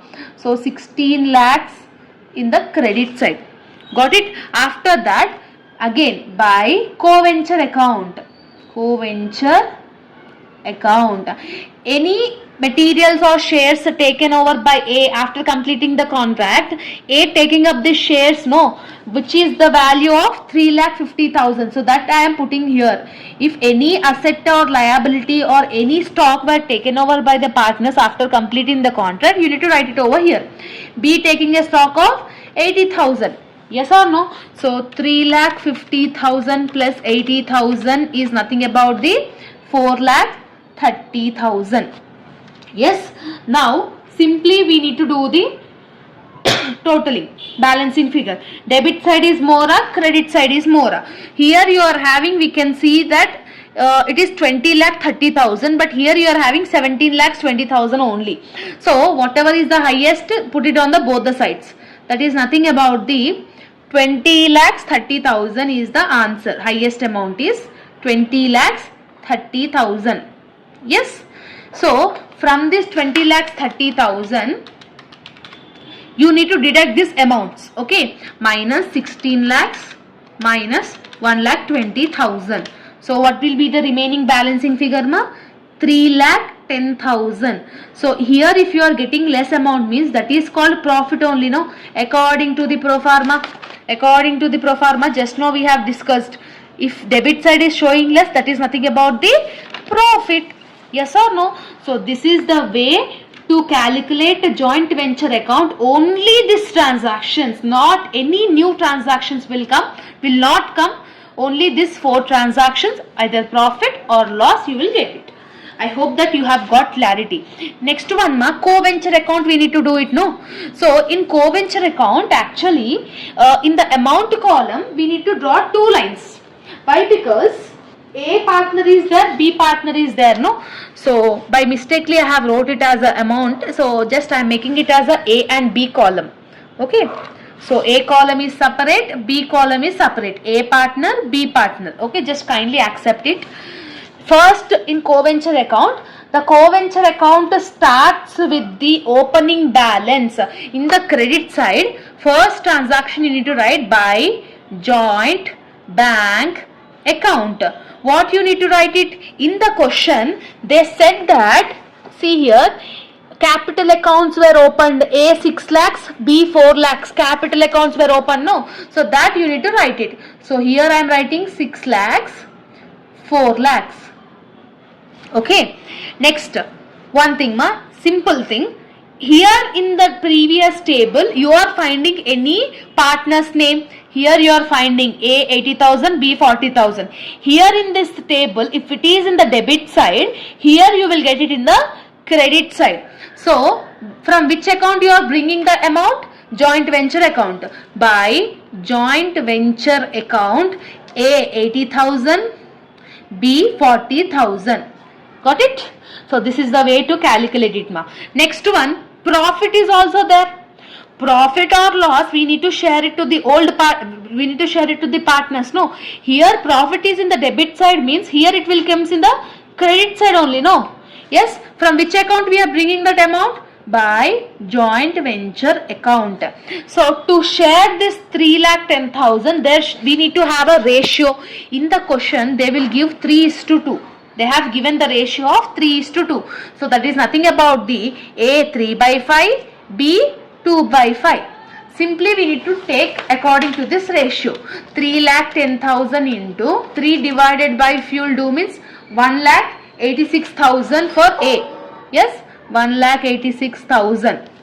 For B, 3,10,000 into 2 divided by 5. How much you will get? 1,24,000. So according to this I am writing this. Okay. Along with me, if you will do the sum means you will not get any doubts here in the amount column. If it is not visible also you will understand it according to my explanation. Okay. Here also you are finding A and B in the previous table. If here it is in the credit side, here it will come in the debit side only. No. So from which account you are bringing? Debit side starts with 2. To joint venture account. In A it is 3,50,000. B it is 80,000. Over. Whatever the names we having, opposite accounts we have wrote. Now just we need to do the total ma. How we can do the total? Whatever is the highest side, put it on the both the sides. Here in the A column, here in the credit side you are having 8,66,000. 6 lakhs plus 80,000 plus 1,86,000, it will become 8,66,000. 8,66,000. 8,66,000. From this 8,66,000 you need to deduct the least amount. 8,66,000 minus 3,50,000 if you will do means the balancing figure will become 5,16,000. See, 5,16,000. Whatever is the balancing figure, that you need to write it as a joint bank account. Same here also, for B also credit amount is more, that is 5,64,000. So 5,64,000, highest amount I am putting in the both the sides. From 5,64,000 deduct the debit side balance minus 80,000. No, minus 80,000 if you will do means how much you will get? 4,84,000. This is the amounts. Got it? So this is the way to calculate co-venture account. Simple ma, except capitals. Whatever in the previous table, if you are finding any partner's name, if it is in the debit side, keep it in the credit side. If it is in the credit side, keep it in the debit side. Opposite accounts we need to put it. Okay. And the last account, joint bank account. Okay. To do this joint bank account, simply come to joint venture account. Here you are finding any joint bank name. Here you are finding joint bank. Here if it is in the debit side, there where it will be? Credit side only. No, 16 lakhs debit side. There in that book, 16 lakhs credit side. From which account we are bringing? Joint venture. By joint venture account 16 lakhs. Okay. Here also you are finding joint bank account. Here in the credit side means there debit side. From which account? Joint venture account. To joint venture account 16 lakhs. Understood? Here also you see, here you are finding joint bank. Here in the credit side means there it will be in the debit side. Yes? So credit is equal to debit only. No, credit side 6 lakhs, 4 lakhs. There it will be debit side. From which account you are bringing? Co-venture account. No. So to co-venture account, for A it is 6 lakhs. For B it is 4 lakhs. So total it is 10 lakhs. Got it? Like that you need to do it. So here also you are finding this one, no ma. Okay, here also you are finding joint bank account. Here in the debit side means there it will be in the credit side. From which account you are bringing? Co-venture account only, no. So by co-venture account, A is 5,16,000. B is 4,84,000. 5,16,000 plus 4,84,000 is nothing about the 10 lakhs. Yes, simple thing, just we need to add it. Whatever the debit and credit side should get equal. Here you are having 26 lakhs. 10 lakhs plus 16 is nothing about 26 lakhs. Here also 10 lakhs plus 16,000 it is 26 lakhs. Like that it should get tallied. Got it? It should get tallied. When this type of things is getting tallied in the joint bank account, you have done your answer correct. If you have not tallied this one, means you have done wrong something in your solution. So this is the way to find out the joint venture account under separate set of books. Now I will give you the homework question. Just practice it and let me know the answer in the comment section. Okay. See this question number 21. This is your homework question. So just now whatever we have discussed, same like that only you will have in this question, and you should get tallied joint bank account. Here only the mistake is X and Y are the partners, and again they are mentioning A and B. Okay, that is a printing mistake actually. You can take it as the names of X and Y or A and B, your wish. Okay, A and B aina anochu, X and Y anna anochu, it's purely your wish. Okay, so do this problem and let me know the answer in the comment section, the final answer.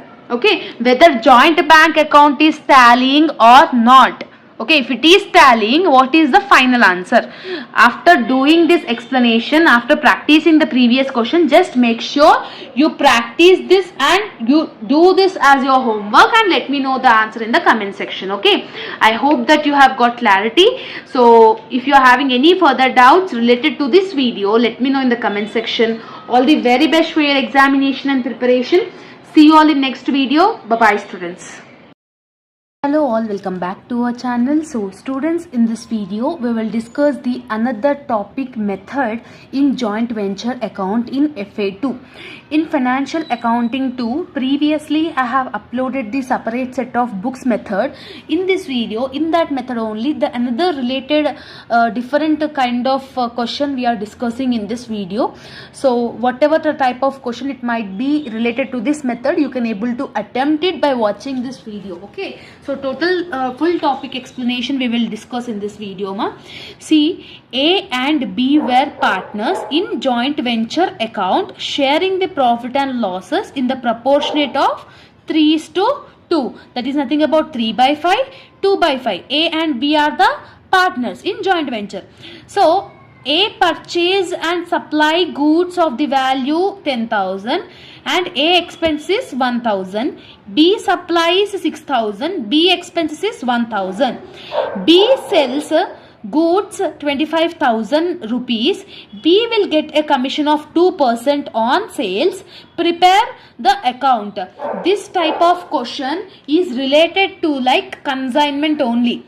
When you are perfect with the second chapter question, this type of questions you can easily attempt it. Okay, so if you are finding the question like consignment account, this type of questions if you are finding means 2 accounts we need to do it ma. One is joint venture account in the books of A. Second pro forma is joint venture account in the books of B. A partner account separate, B partner account separate, we need to do it. So this is the different thing you are having. So simple ma. In the books of A is the owner, B is the like for example I am there, you are there, I am A, your people are B. So I have got a contract. So what I have said you people that even I have got a contract, just you tie up with me, we will do this contract. So who will have the more authority? A will have the more authority, no? So in the books of A, all the transactions you need to write it. So what you are having first ma? So A purchase and supplies. So how much they are supplying? 10,000 rupees. Yes or no? So in the books of A name should not be written. In that place of A, you need to write bank account. So to bank account, in bracket you can make the purchase. So P means purchase. How much is the purchase ma? 10,000. Yes or no? So 10,000 I am writing over here. And next one you are having expenses of A 1,000 rupees. So same like to bank account. In bracket it is expenses 1,000 rupees. So because in the books of A you should not include the A name. No, in your book you should not include your name. So in the place of A we are keeping the bank account, we need to keep it. Next one, B purchase and supply 6,000, B expenses 1,000. You can write B name, no? So to B account, in bracket it is purchases 6,000, again to B account expenses 1,000. It is exactly same like consignment only ma. Okay, so B purchases, B expenses, A purchases, A expenses. Okay, next what they are saying, B sells goods on behalf of joint venture and realized 25,000. Who sold goods? B, no, credit side. By B account, in bracket it is sales. How much you are getting? 25,000. For this sales, B is getting a commission of 2%. 2% commission they have said, no? Commission always be in the debit side. 2, again B account, in bracket commission.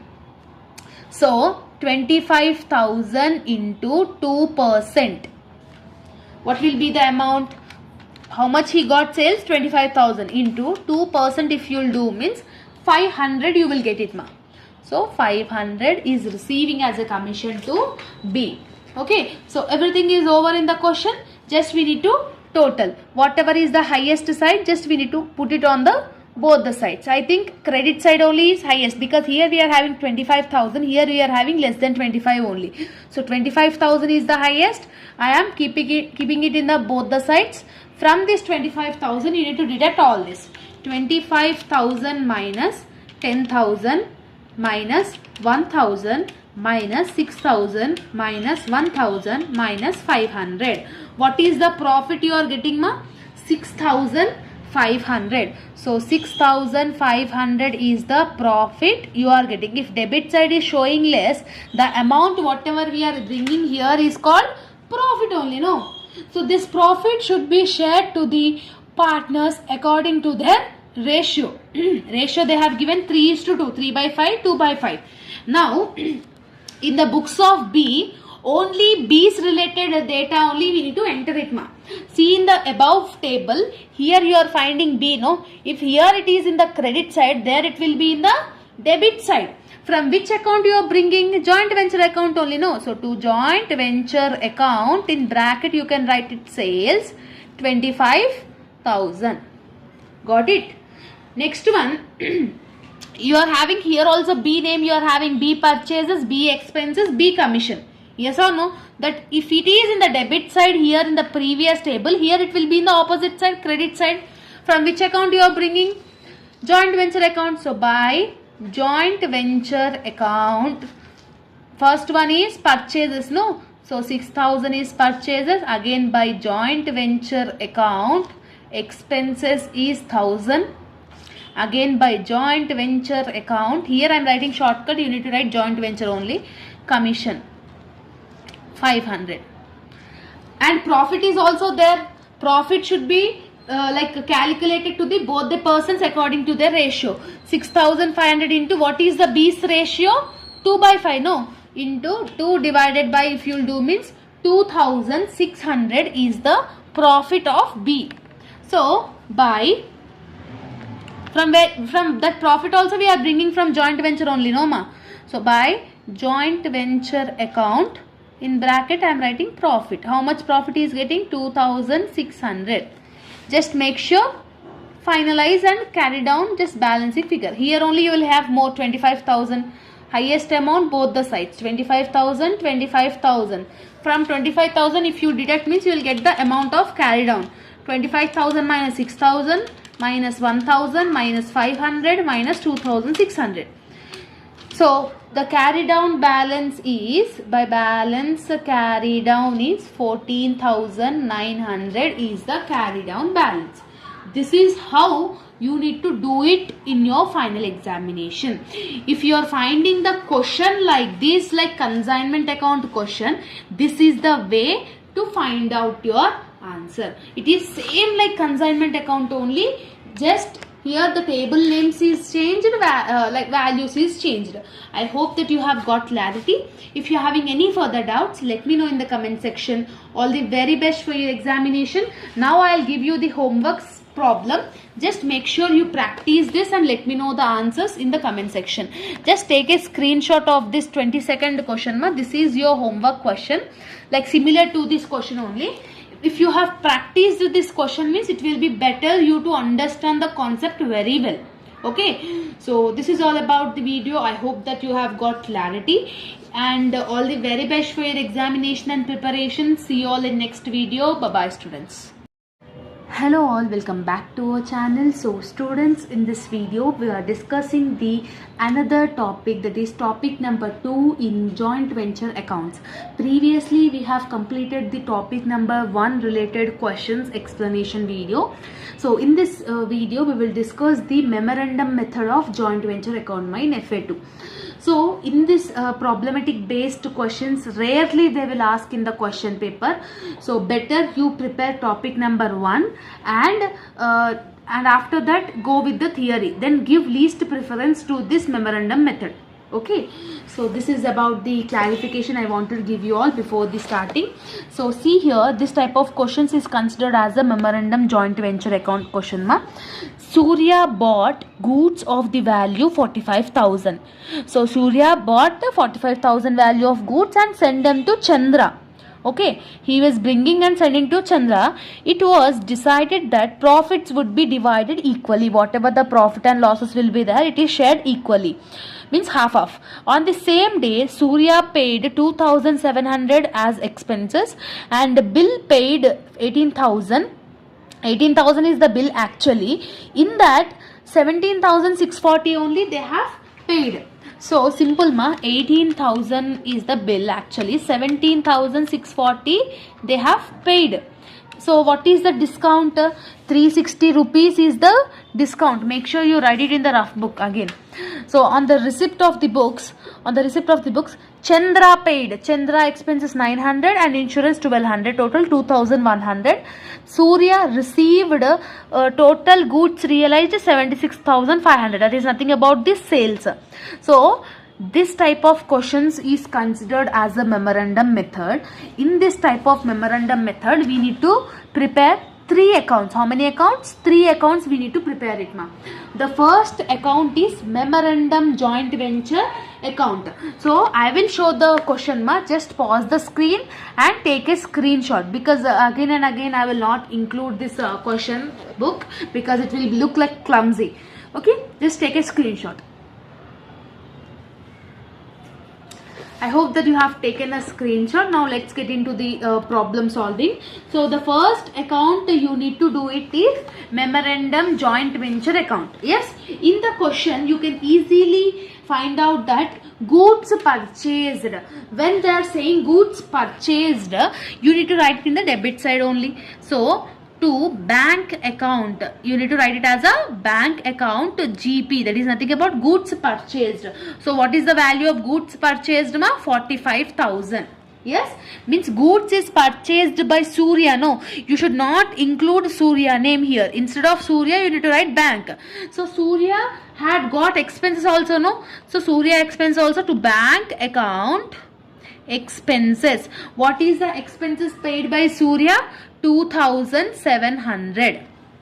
Okay, same like previous methods only. If you could watch that video, then only you will understand this method. Directly if you see this method, you will not understand it. Okay, so Chandra also purchased something. Chandra also got expenses also, no? So you need to write Chandra expense over here also. Okay, so to Chandra account. In Chandra account, Chandra expenses is total 900 for cartage and to insurance is 1200, right? So Chandra expenses is 900 plus 1200, it is nothing about the 2,100. Yes, and out of 18,000 bill they paid 17,640 in the question. The remaining 360 is the discount. So discount always in the debit side. So discount 360, that is nothing about 18,000 minus 17,640. If you do means 360, you will get it. So this is the only things you will get it in the debit side of memorandum joint venture account. In credit side only sales you will get ma. Who sold the sales? By bank account. So what is the gross realized value, that is sales value they have given in the question? 76,500. Yes, so like that you need to Consider it ma. Okay, so simple, only this transactions only you will get it. So make sure you total it ma. So what is the highest value? I think credit side only it will be highest. 76,500 is the highest. I am putting on the both the sides. From 76,500 you need to deduct all this. So 76,500 minus 45,000 minus 2,700 minus 2,100 minus 360. So the answer will be 26,340. If debit side is showing less, the amount is called profit. To profit account 26,340. Okay, so this is the memorandum joint venture account. This is the first account, you need to do it. Second account you need to do. Surya and Chandra were the partners, no? In the books of Surya, what is the Chandra's related value? You need to write it. So, in this type of questions, so Chandra sold the goods, no? So, Chandra sold the goods. So, the same amount only comes in the credit side, ma. By bank account. What is the sales value? 76,500, right? So, that value only will get it over here. Next one, whatever the purchase of Surya is there, whatever the expense of Surya is there, whatever the discount, whatever the Surya related profit is there, everything comes under the debit side only. So Surya purchases to bank account, Surya purchases is 45,000 because we are preparing Surya's only, no? Next one, to bank account again, Surya's related expenses. What is the expenses occurred by Surya? 2,700. Yes, are you getting the clarity or not? Only Surya's related thing only you should get it over here, ma. In the previous table, whatever the Surya's related data is there, that only you need to write it. So discount is also there, no? 360. That discount also comes over here. Next one, profit is also there. So whatever the profit, whatever the loss is there, equally we need to share it. Whatever the profit we have got, 26,340.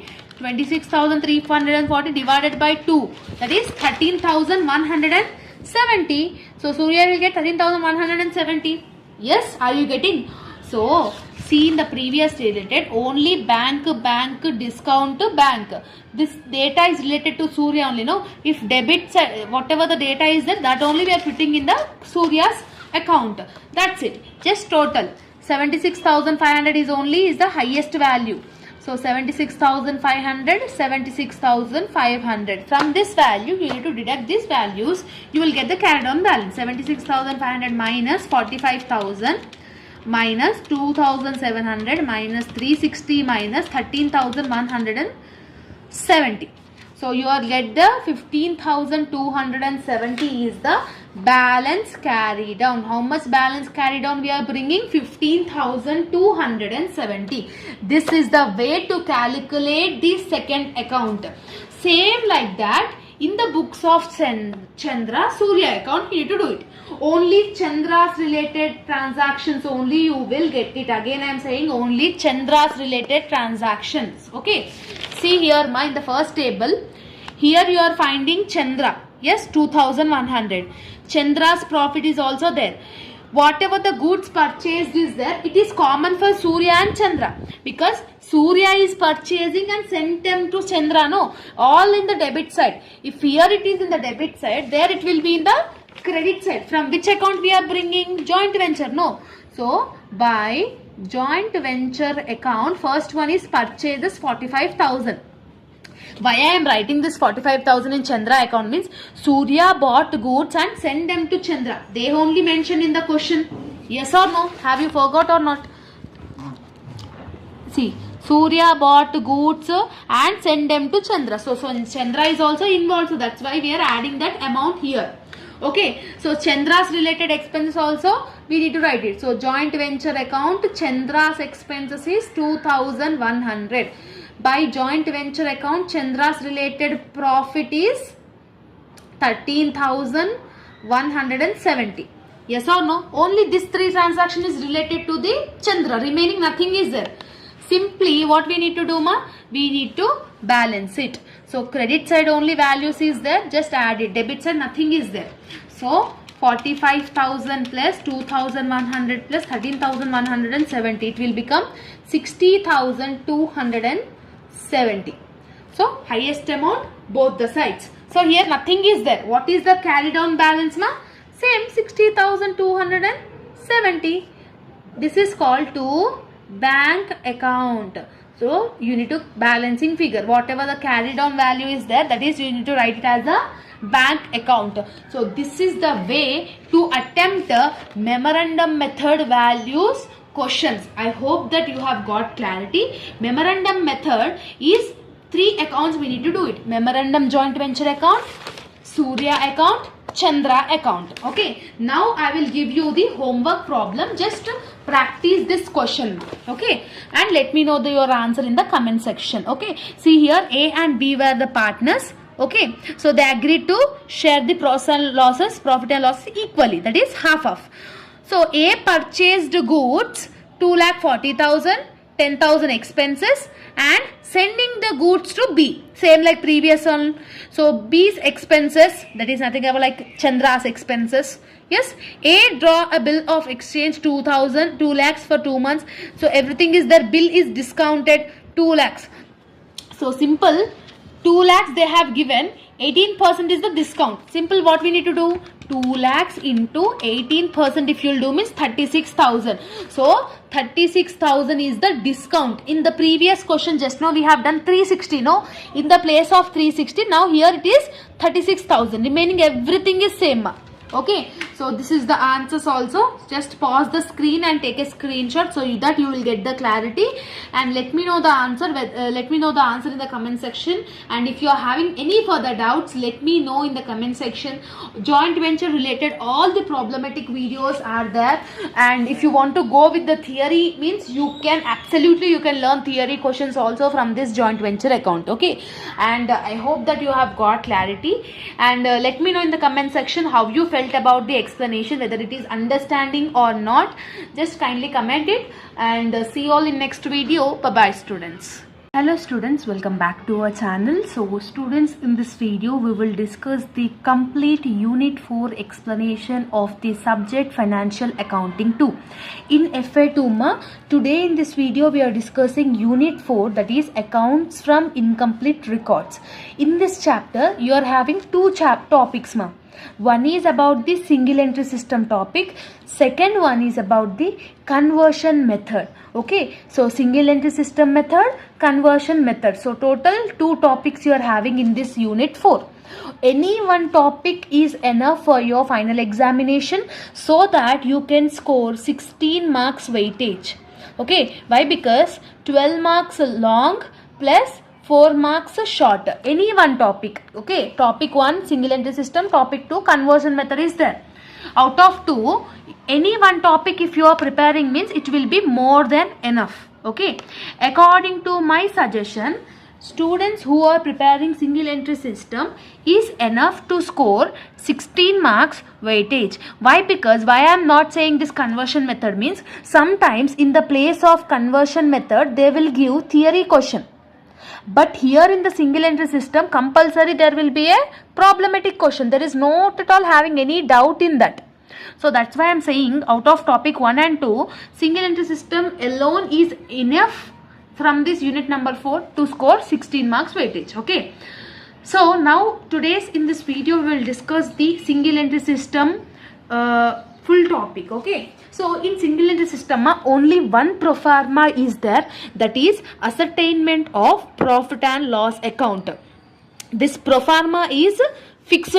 Whatever the type of question it may asked in single entry system, this is the proforma. What you will have in the proforma?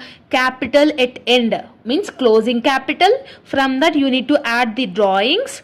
From that you need to deduct additional capital or additional introduced capital also we can say it. Okay, then you will get the adjusted capital. Okay, the amount whatever you are getting here is called adjusted capital. From this capital you need to deduct the opening capital. Then if the amount, whatever the final value, if it is getting in the positive value means it will be profit. If it is getting in the negative value means minus 10,000, minus 5,000, like that if you are getting means it is considered as a loss. In this single entry system, we are finding whether the business or a company or a organization or a firm is getting profit or loss in a year. That is nothing about the single entry system. So now in this video we will discuss the previous year question related topic of this single entry system, because I will find this previous year question paper question only, and I will give one homework problem after explanation. After listening to this explanation, whatever the homework sum I am giving, just do it and let me know your answer in the comment section. Okay, see here in 12th question A, Anand, a retail trader, kept books of accounts under single entry system. Like that you need to identify. In question you will find out the single entry system. You need to prepare profit and loss account. They have given 1st January 2017 values and 31st December 2017 values.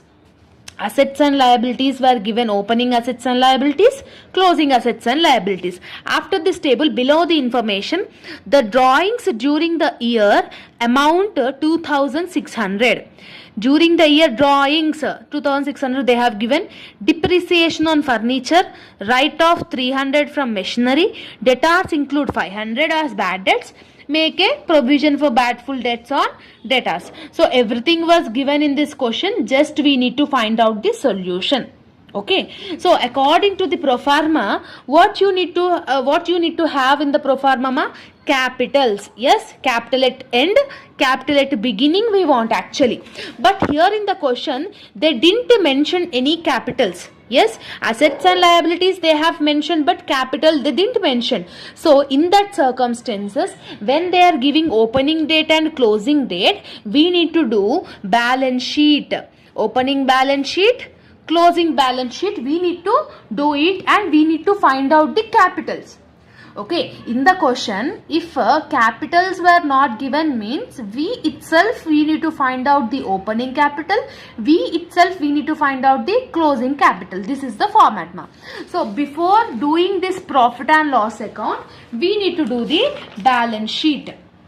Okay, so see here in the question, solution I have kept. First we need to do the balance sheet, no? So liabilities amount, assets amount.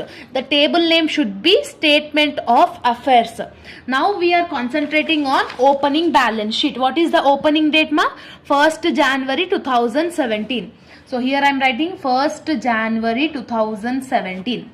Okay, so simply assets and liabilities we need to do it. Whatever the carry down balance is there, that is called opening capital.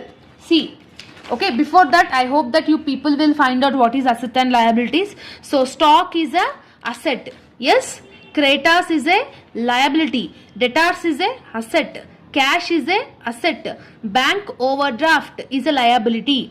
Next, bills receivable is a asset, furniture is a asset, machinery is a asset.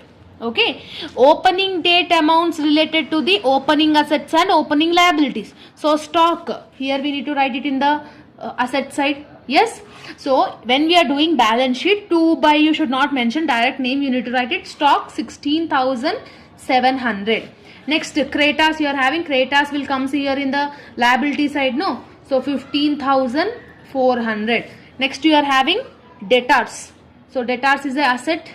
How much is the value? 11,200. Next, cash is a asset. Cash value is 250. Bank overdraft is a liability. What is the amount? 20,200. Yes. Next, you are having bills receivable. Bills receivable is a asset. 15,050 is the asset value. Next, you are having furniture. Yes. Furniture is 1,500. Next, you are having machinery. So what is the machinery you are having? 1900. So everything were over. Whatever the 1st January 2017 values are there, that only we have putting in the liability side or asset side based on its name. Yes. Now simply we need to do the calculation. As we can see, asset side will be more. Yes, because here amounts is more, no? So whatever is the highest balance, just we need to put it on the both sides. So 16,700 plus 11,200 plus 250 plus 15,050 plus 1,500 plus 1,900. So 46,600. So highest is 46,600. I am putting on the both the sides. From this amount you need to deduct the liabilities. 46,600 minus 15,400 minus 20,200. So what will be the carry down amount? 11,000. So this 11,000 is considered as a capital. Like that you need to calculate, because in the question they didn't mention the opening capital and closing capital. No, if they have not mentioned means we need to calculate like this based on the assets and liabilities.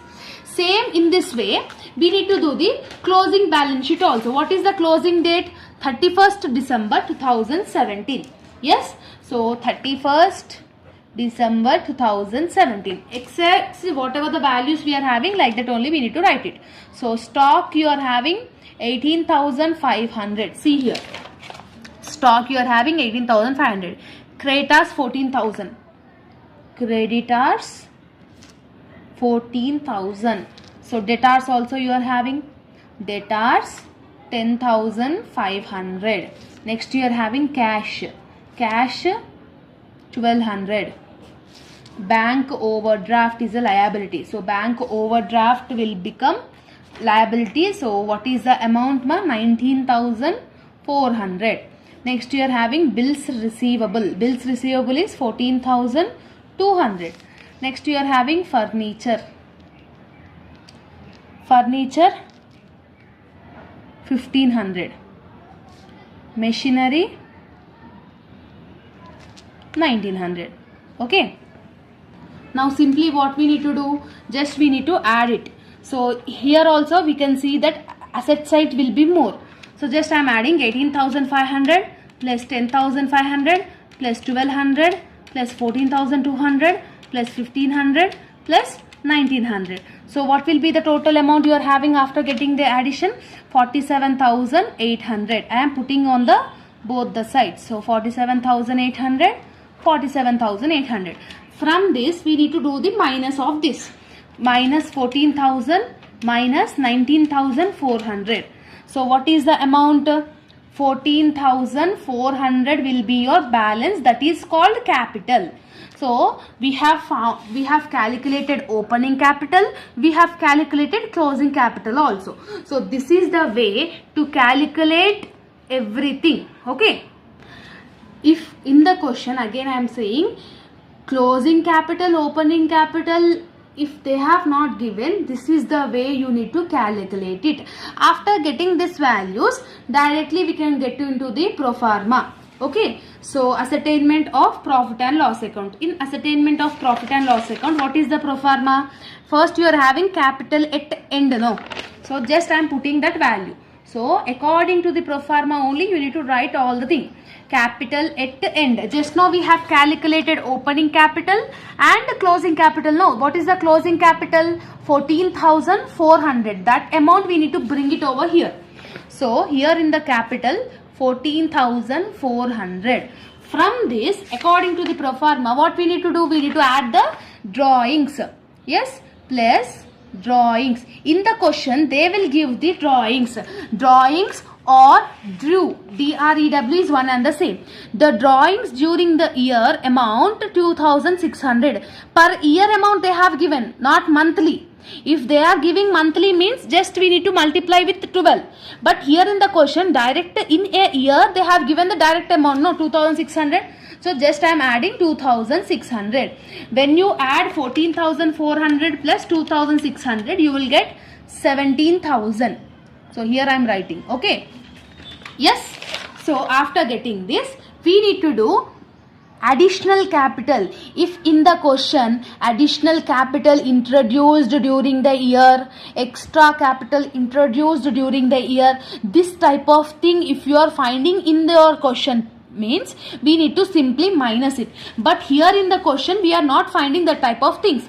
Here they have given depreciations, values and everything they have given to this adjustment only, but they specifically didn't mention any additional capital. If they have not mentioned, just keep it nil. Minus additional capital, minus additional capital, just we need to nil, because in the question we are not having anything, no, so the same amount will bring down. So the amount whatever we are getting here, that is called adjusted capital. According to the pro forma only I am doing, nothing new I am doing. Okay, so adjusted capital is 17,000. Yes, from this adjusted capital what we need to do, we need to minus the capital at the beginning. So minus capital at beginning. Okay, so what is the capital at beginning we have calculated, ma? Level 1000 we have calculated. Yes, so level 1000 we need to do minus. So 17,000 minus level 1000, if you will do means 6,000 we will get it. Okay, so mostly here this is the final answer, but in the question they have mentioned that depreciation 10%, write off 300 for machinery, means values also they have given, means that type of things we need to do minus. So this is the extra calculation part, you need to include it whether in the question if you are finding this type of things. What they are saying, furniture 10%, no, so depreciation always we need to do the minus only, adjustments always. So furniture 10%, but what is the furniture value we don't know. In the question furniture is there, opening furniture 1500 is there, closing furniture 1500 is there. Whenever this type of percentage depreciation they have given, always we need to calculate on closing value only. What is the closing furniture? 1500. So 1500 into 10% you need to do it. How much you will get? 1500 into 10% if you will do means 150 you will get it. So bracket indication is nothing about, we need to minus this from 6,000. Okay, after this what they have given, ma? Write off directly amount they have given 300. Simply whatever if they have given directly, we need to write that amount 300. If not given, if they are giving in the percentage, just calculate like this in the percentage. Okay, and debtors include 500 as bad debts. So bad debts also they have given direct amount. So bad debts 500. Okay students, next make a provision for doubtful debts 5% on debtors. Okay, so actually opening debtors is there 11,200, closing debtors is there 10,500. Just now I have said if percentage they have given means we need to calculate only on the closing side. Actually what is the amount of debtors closing? 10,500. Okay, from this just now they are saying that bad debts 500 were over. So if any bad debts were over previously before the percentage, just we need to minus it. So 10,500 minus 500, it will become 10,000. For this 10,000 you need to calculate 5%. So this is the procedure of doing the calculation.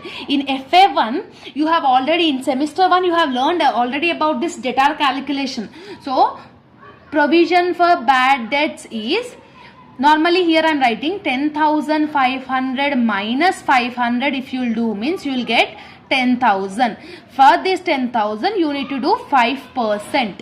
Okay, so 10,000 into 5% if you will do means you will get again 500.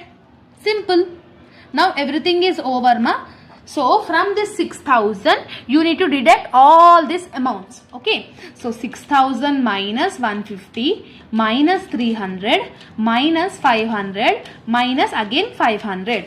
So answer will be 4,550. The amount you are getting here is a positive number, so that's why it will become profit. If here it is getting in the negative value means we will call it as a loss. So for this company you are getting a profit of 4,550 in a year. So this is the way to calculate the single entry system. So compulsory this type of calculation question only we need to do it, and I hope that you have got clarity. If you are having any further doubts, let me know in the comment section. Now I will give you the homework problem. So see here, why I have not said you the conversion method means, in the place of conversion method, if you are prepared problematic also, sometimes they will give theory like this, but here in the single entry system, compulsory problematic question, that is easy only. Okay, so here also see ma question, Srimati Vijaya does not keep complete books. Opening balance they have given, closing balance they have given, means opening capital, closing capital we need to find out. Then again 500 additional capital, here additional capital is 0 because they didn't mention in the question, but here 5000 is there, just remember that. Withdraw is nothing about the drawings ma. Okay, per month they have given 1200 per month, means 1200 into 12 you need to do it, the amount whatever you are getting, that amount you need to put it over here. Okay, so depreciation they have given 4%, so 4% on fixed assets. So building, furniture is a fixed asset. Okay, so closing values only you need to take it, no? So 40,000 plus 15,000, 55,000. For this 55,000 you need to do 4%. Okay, next that's it, only this is the thing. Just do this question as your homework and let me know in the comment section whether you are getting profit or loss, and let me know in the final answer in the comment section. I hope that you have got clarity. If you are having any further doubts, let me know in the comment section how you felt about the explanation, whether it is understanding or not. Please let me know in the comment section. In our channel already all the videos are available, just check out. All the very best, see you all in next video. Bye bye students. Hello all, welcome back to our channel. So students, in this video we will discuss the unit number 5, accounting for non-profit organization. Okay, so in this unit you are having two concepts, that is two topics. One is income and expenditure account, second topic is income and expenditure along with the balance sheet. Means in long you will have the alternate questions, no, alternate option. Yes, so one question specifically they will ask about only prepare income and expenditure account, or else definitely they will ask income and expenditure account along with the balance sheet, you need to do it.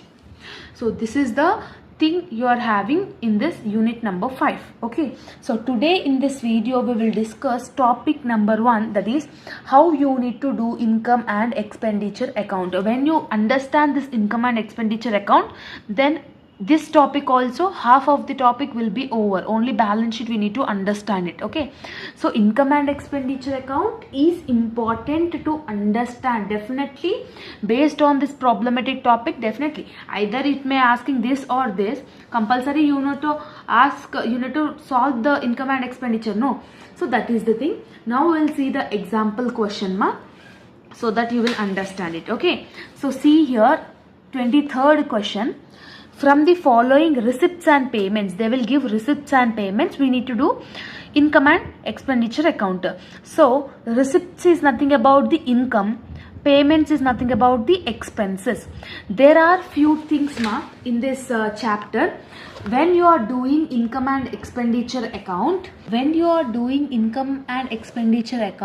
you need to understand that no need to include assets and liabilities. You should not include assets and liabilities when you are doing income and expenditure account. This is the first rule, you need to understand it So next one, you are having the calculation of the subscriptions. Okay, so actually subscription there will be a adjustment So subscription is nothing about the income. So whatever the current year values you are having, current year values you need to add it. Okay, only the present year. For example, this is 2025. So 2025 year values you need to add it. So next, previous year values and future year you need to simply minus it. Previous year value and future year value, what we need to do? We need to deduct it from the given answer, given number. So current year only we need to add it, previous and future year we need to minus it for subscription. Okay, we are doing this for subscription. Okay, So this is the thing. Next one, when they are giving opening balance and closing balance, opening stock, closing stock, like this if they are giving, means simply what we need to do means opening stock plus present year purchases minus closing stock. So opening plus present year minus closing. So this is the second foremost formula you need to remember. When you understand this, you can easily, simply you can do this income and expenditure account. Now see the question. And one more thing ma, to balance brought down, by balance carried down, this also you should not include it. Okay, so this will not include in income and expenditure account. Okay, so actually donations also we should not consider. Actually donations is a liability. If the donation is below 10,000 rupees, then you can consider this donations as a income. If the donations is having 10,000, below 10,000 value, means you consider it as a income. If it is more than 10,000, means don't consider that donations amount. Okay, normally donations is a liability. Entrance fees is an income only. Yes, subscription is a income. Sale of newspapers, newspaper every month we will sell, no, so that is also income. Rent is also income. Entertainment is also income. Tournament fund, building fund, fund is nothing about the asset. Fund is nothing about the asset. Will you include these assets? No, you should not consider this both amounts. Life membership fees, fees is nothing about the income only. So like that you need to clarify what to take, what not to take. Okay, so next one, payment side. Rent, salaries, taxes, addition to books. See, rent, taxes and salaries is a expenses. Books is an asset. Yes or no? Books is a asset. So asset you should not consider it. Next, expenses paid you can consider. Printing and stationery you can consider. Electric installation is also an asset. So how we will recognize if there is an asset or liability? For example, books is not like that. Today we will learn, tomorrow we will throw it out, like that we should not know. It is a property. Here also electric installation is nothing about the asset. Sundry expenses is an expenses. Tournament expense is an expenses. Carried on you should not consider. So like this, assets and liabilities you should not consider it. And after this question they have given the adjustment also ma. Okay, what is the adjustment they have given? It was ascertained that 16,000 were outstanding subscriptions. Outstanding always we need to do plus. Prepaid always we need to do minus. Prepaid means advance means minus. Outstanding means plus. So this 16,000 we need to add it to the subscription. And 3,600 for lecture hall. For hall also outstanding we need to add it. Outstanding expenses 6,000 we need to add it. Prepaid what we need to do? Minus. Okay, prepare income and expenditure account. Depreciation on building 3,600 and books 4,000. See, normally assets we should not take it ma'am, but depreciation on the assets we can take it. So depreciation on assets is nothing about the expenditure. Yes, so just to pause the screen and take a screenshot ma. Now directly we will enter into the problematic solving. Okay, so this is the pro forma. Debit side you will have expenditure amount, credit side you will have income and amount. Okay, debit side starts with 2, credit side starts with by. Okay, so coming back to the question, first we will start from incomes ma. That is nothing about receipts. First what you are having, donations below 10,000 we are having, so that's why we are considering it as a income. More than 10,000 means just you should ignore it as it is a liability. So by donations 10,000. Okay, there is no adjustment, so that's why I am putting the final amount into the column. So entrance fees, for entrance fees also we are not having any adjustments, right? So entrance fees is an income. So entrance fees, what is the amount? 10,800. Okay, next one you are having ma, subscription. Yes, Subscription, how much they have given? 76,000. See, adjustment they have given outstanding, no? So we need to do the working notes. So what is the subscription value, ma? Subscription value in the question they have given 76,000. Yes, 76,000. For this 76,000, outstanding subscription is 16,000. We need to add it. Why? Because outstanding is nothing about, we need to add it. So 76,000 plus 16,000 if you will do means you will get 92,000. So this 92,000 you need to consider it as a income side. Okay, like this you need to calculate it. If they have given prepaid means what we need to do? Simply we need to do minus. So by subscription, how much? 92,000.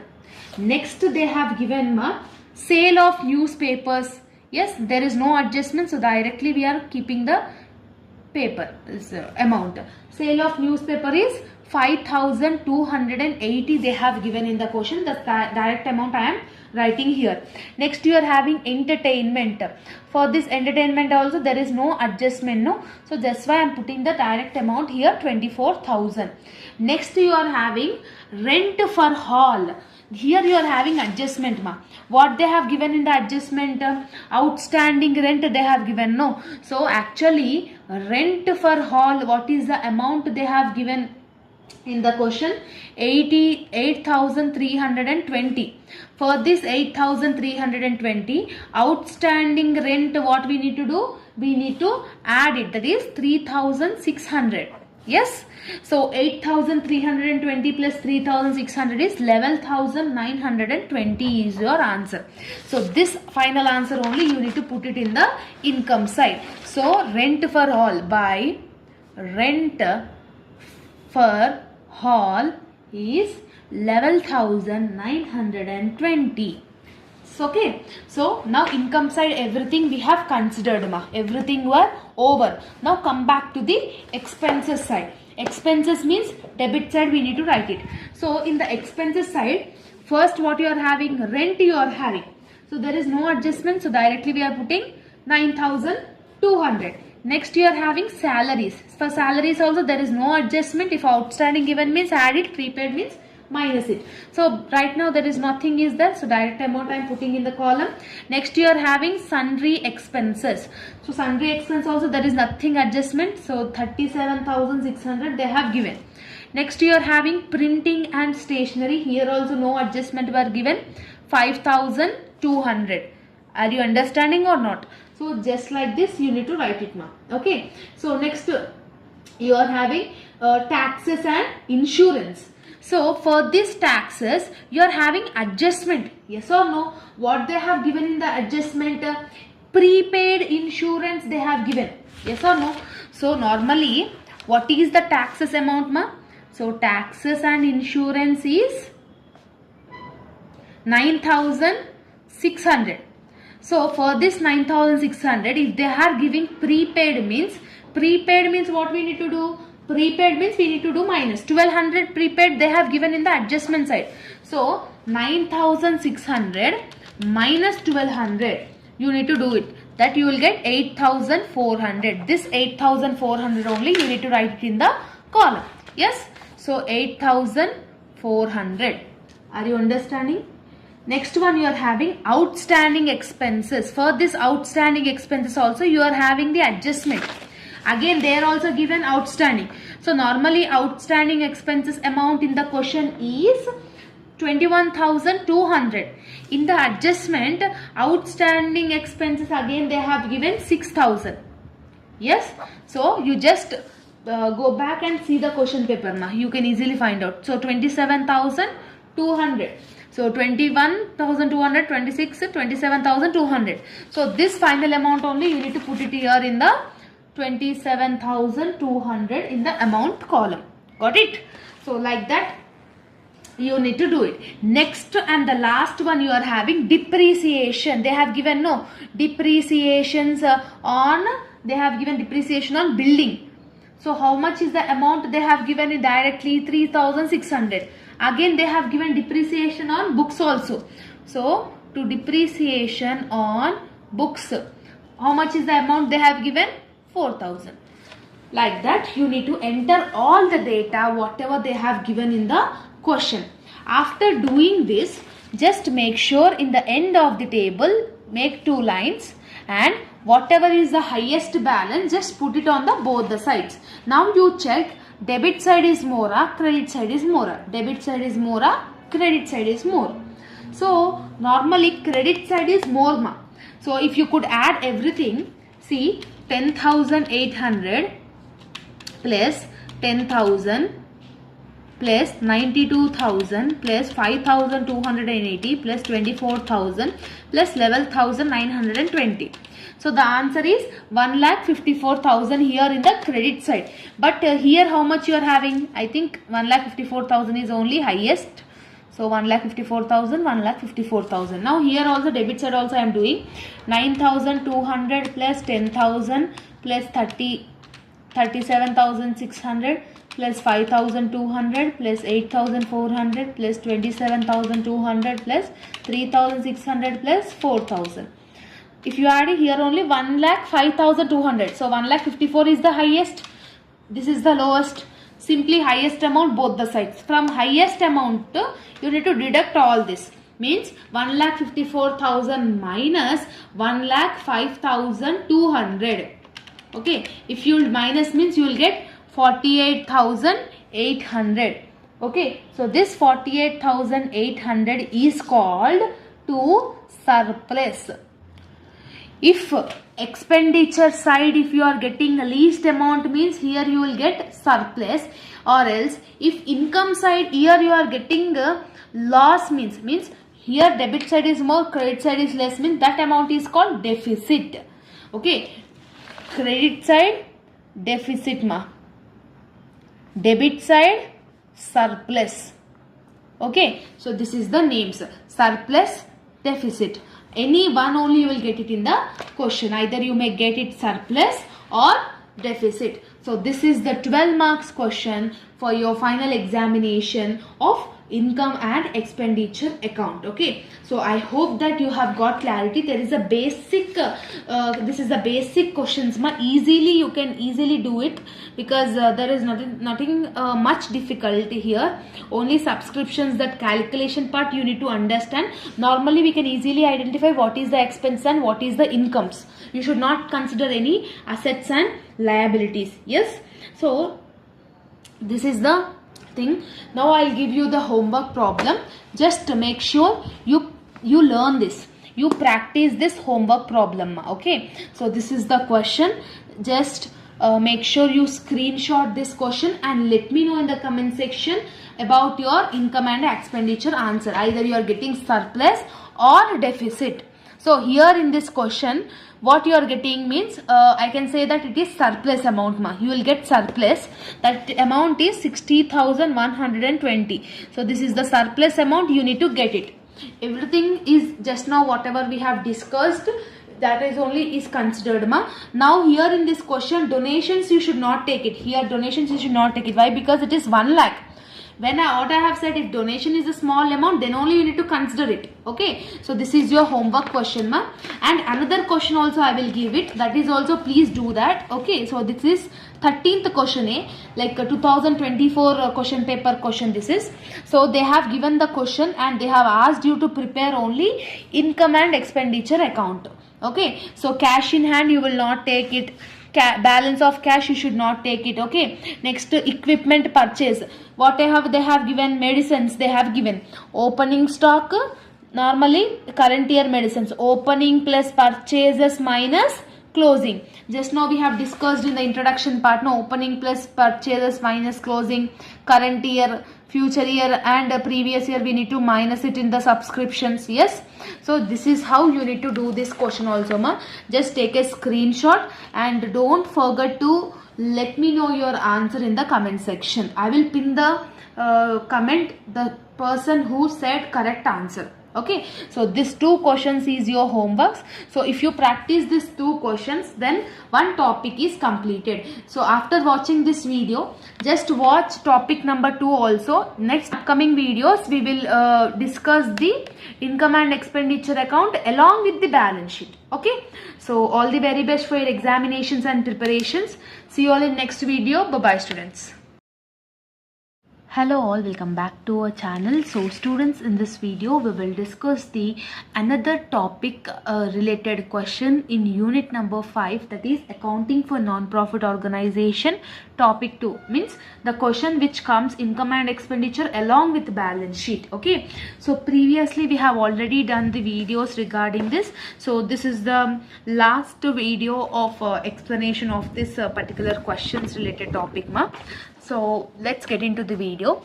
So the students who are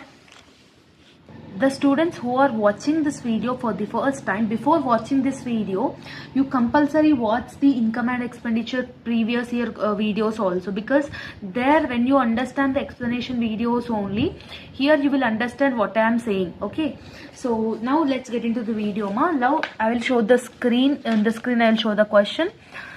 So just make a screenshot of this question ma. From the following they are saying everything they have mentioned ma, assets, liabilities, incomes, expenditure, everything they have mentioned. Along with that, in the adjustment side they have mentioned that prepare a income and expenditure account along with the balance sheet. Yes, so here in the question, if the capital fund is given, means no need to do opening balance sheet, directly we can do closing. Yes or no?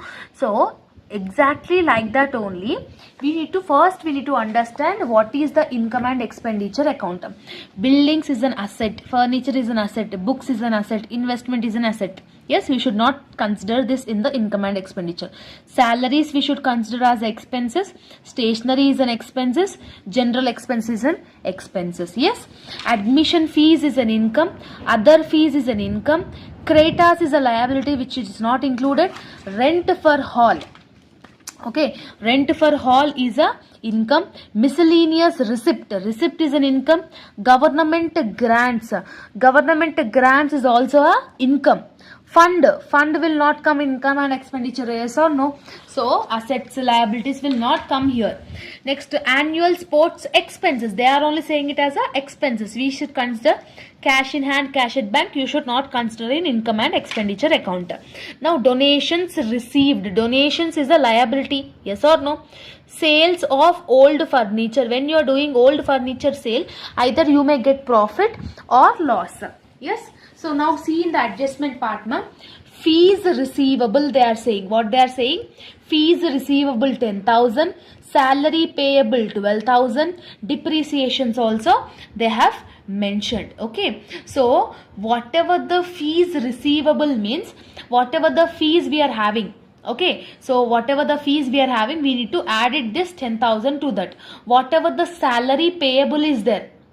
Okay, whatever the salary payable, salary comes under the salary only, no? So for the salary amount you need to deduct this 12,000.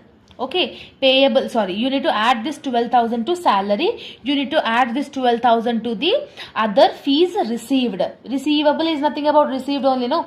So just you these two amounts you need to add it in the salary and other fees receipts in the income and expenditure. Remaining depreciations, everything we need to do it. Okay, so directly we will do the answer ma.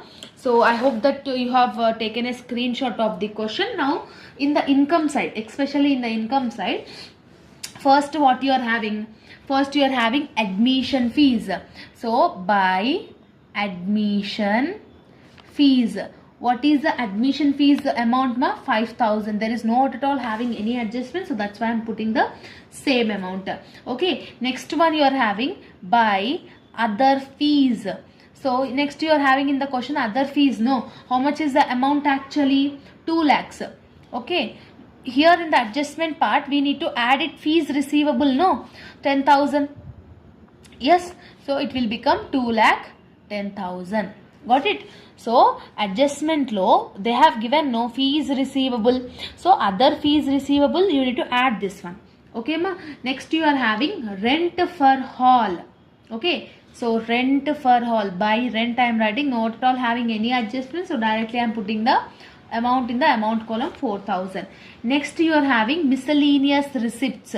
So by miscellaneous receipts, there is not at all having any adjustments over here also, so directly I am putting the 12,000 over here. Yes ma'am. Next you are having government grants. Government grants is also a income, so by government grants, what is the amount ma? 1,40,000. Here also you are not having any adjustment. Yes. Next you are having, last one you are having sale of old furniture. When you are selling old furniture, you will getting profit or loss, because income side they have given 8,000, so directly we are putting that 8,000 over here. Okay, so this is the data you are having in the income side. Now coming back to the expenses side ma. In expenses side, what you are having? Stationery you are having, no? So to stationery, what is the stationery value you are having in the question? 15,000, because there is not at all having any adjustment. Yes. Next you are having general expenses, not at all having any adjustment, so directly I am putting that 8,000 over here. Okay. Next you are having annual sports expenses. Annual sport expenses is also an expenditure. Okay, 6,000.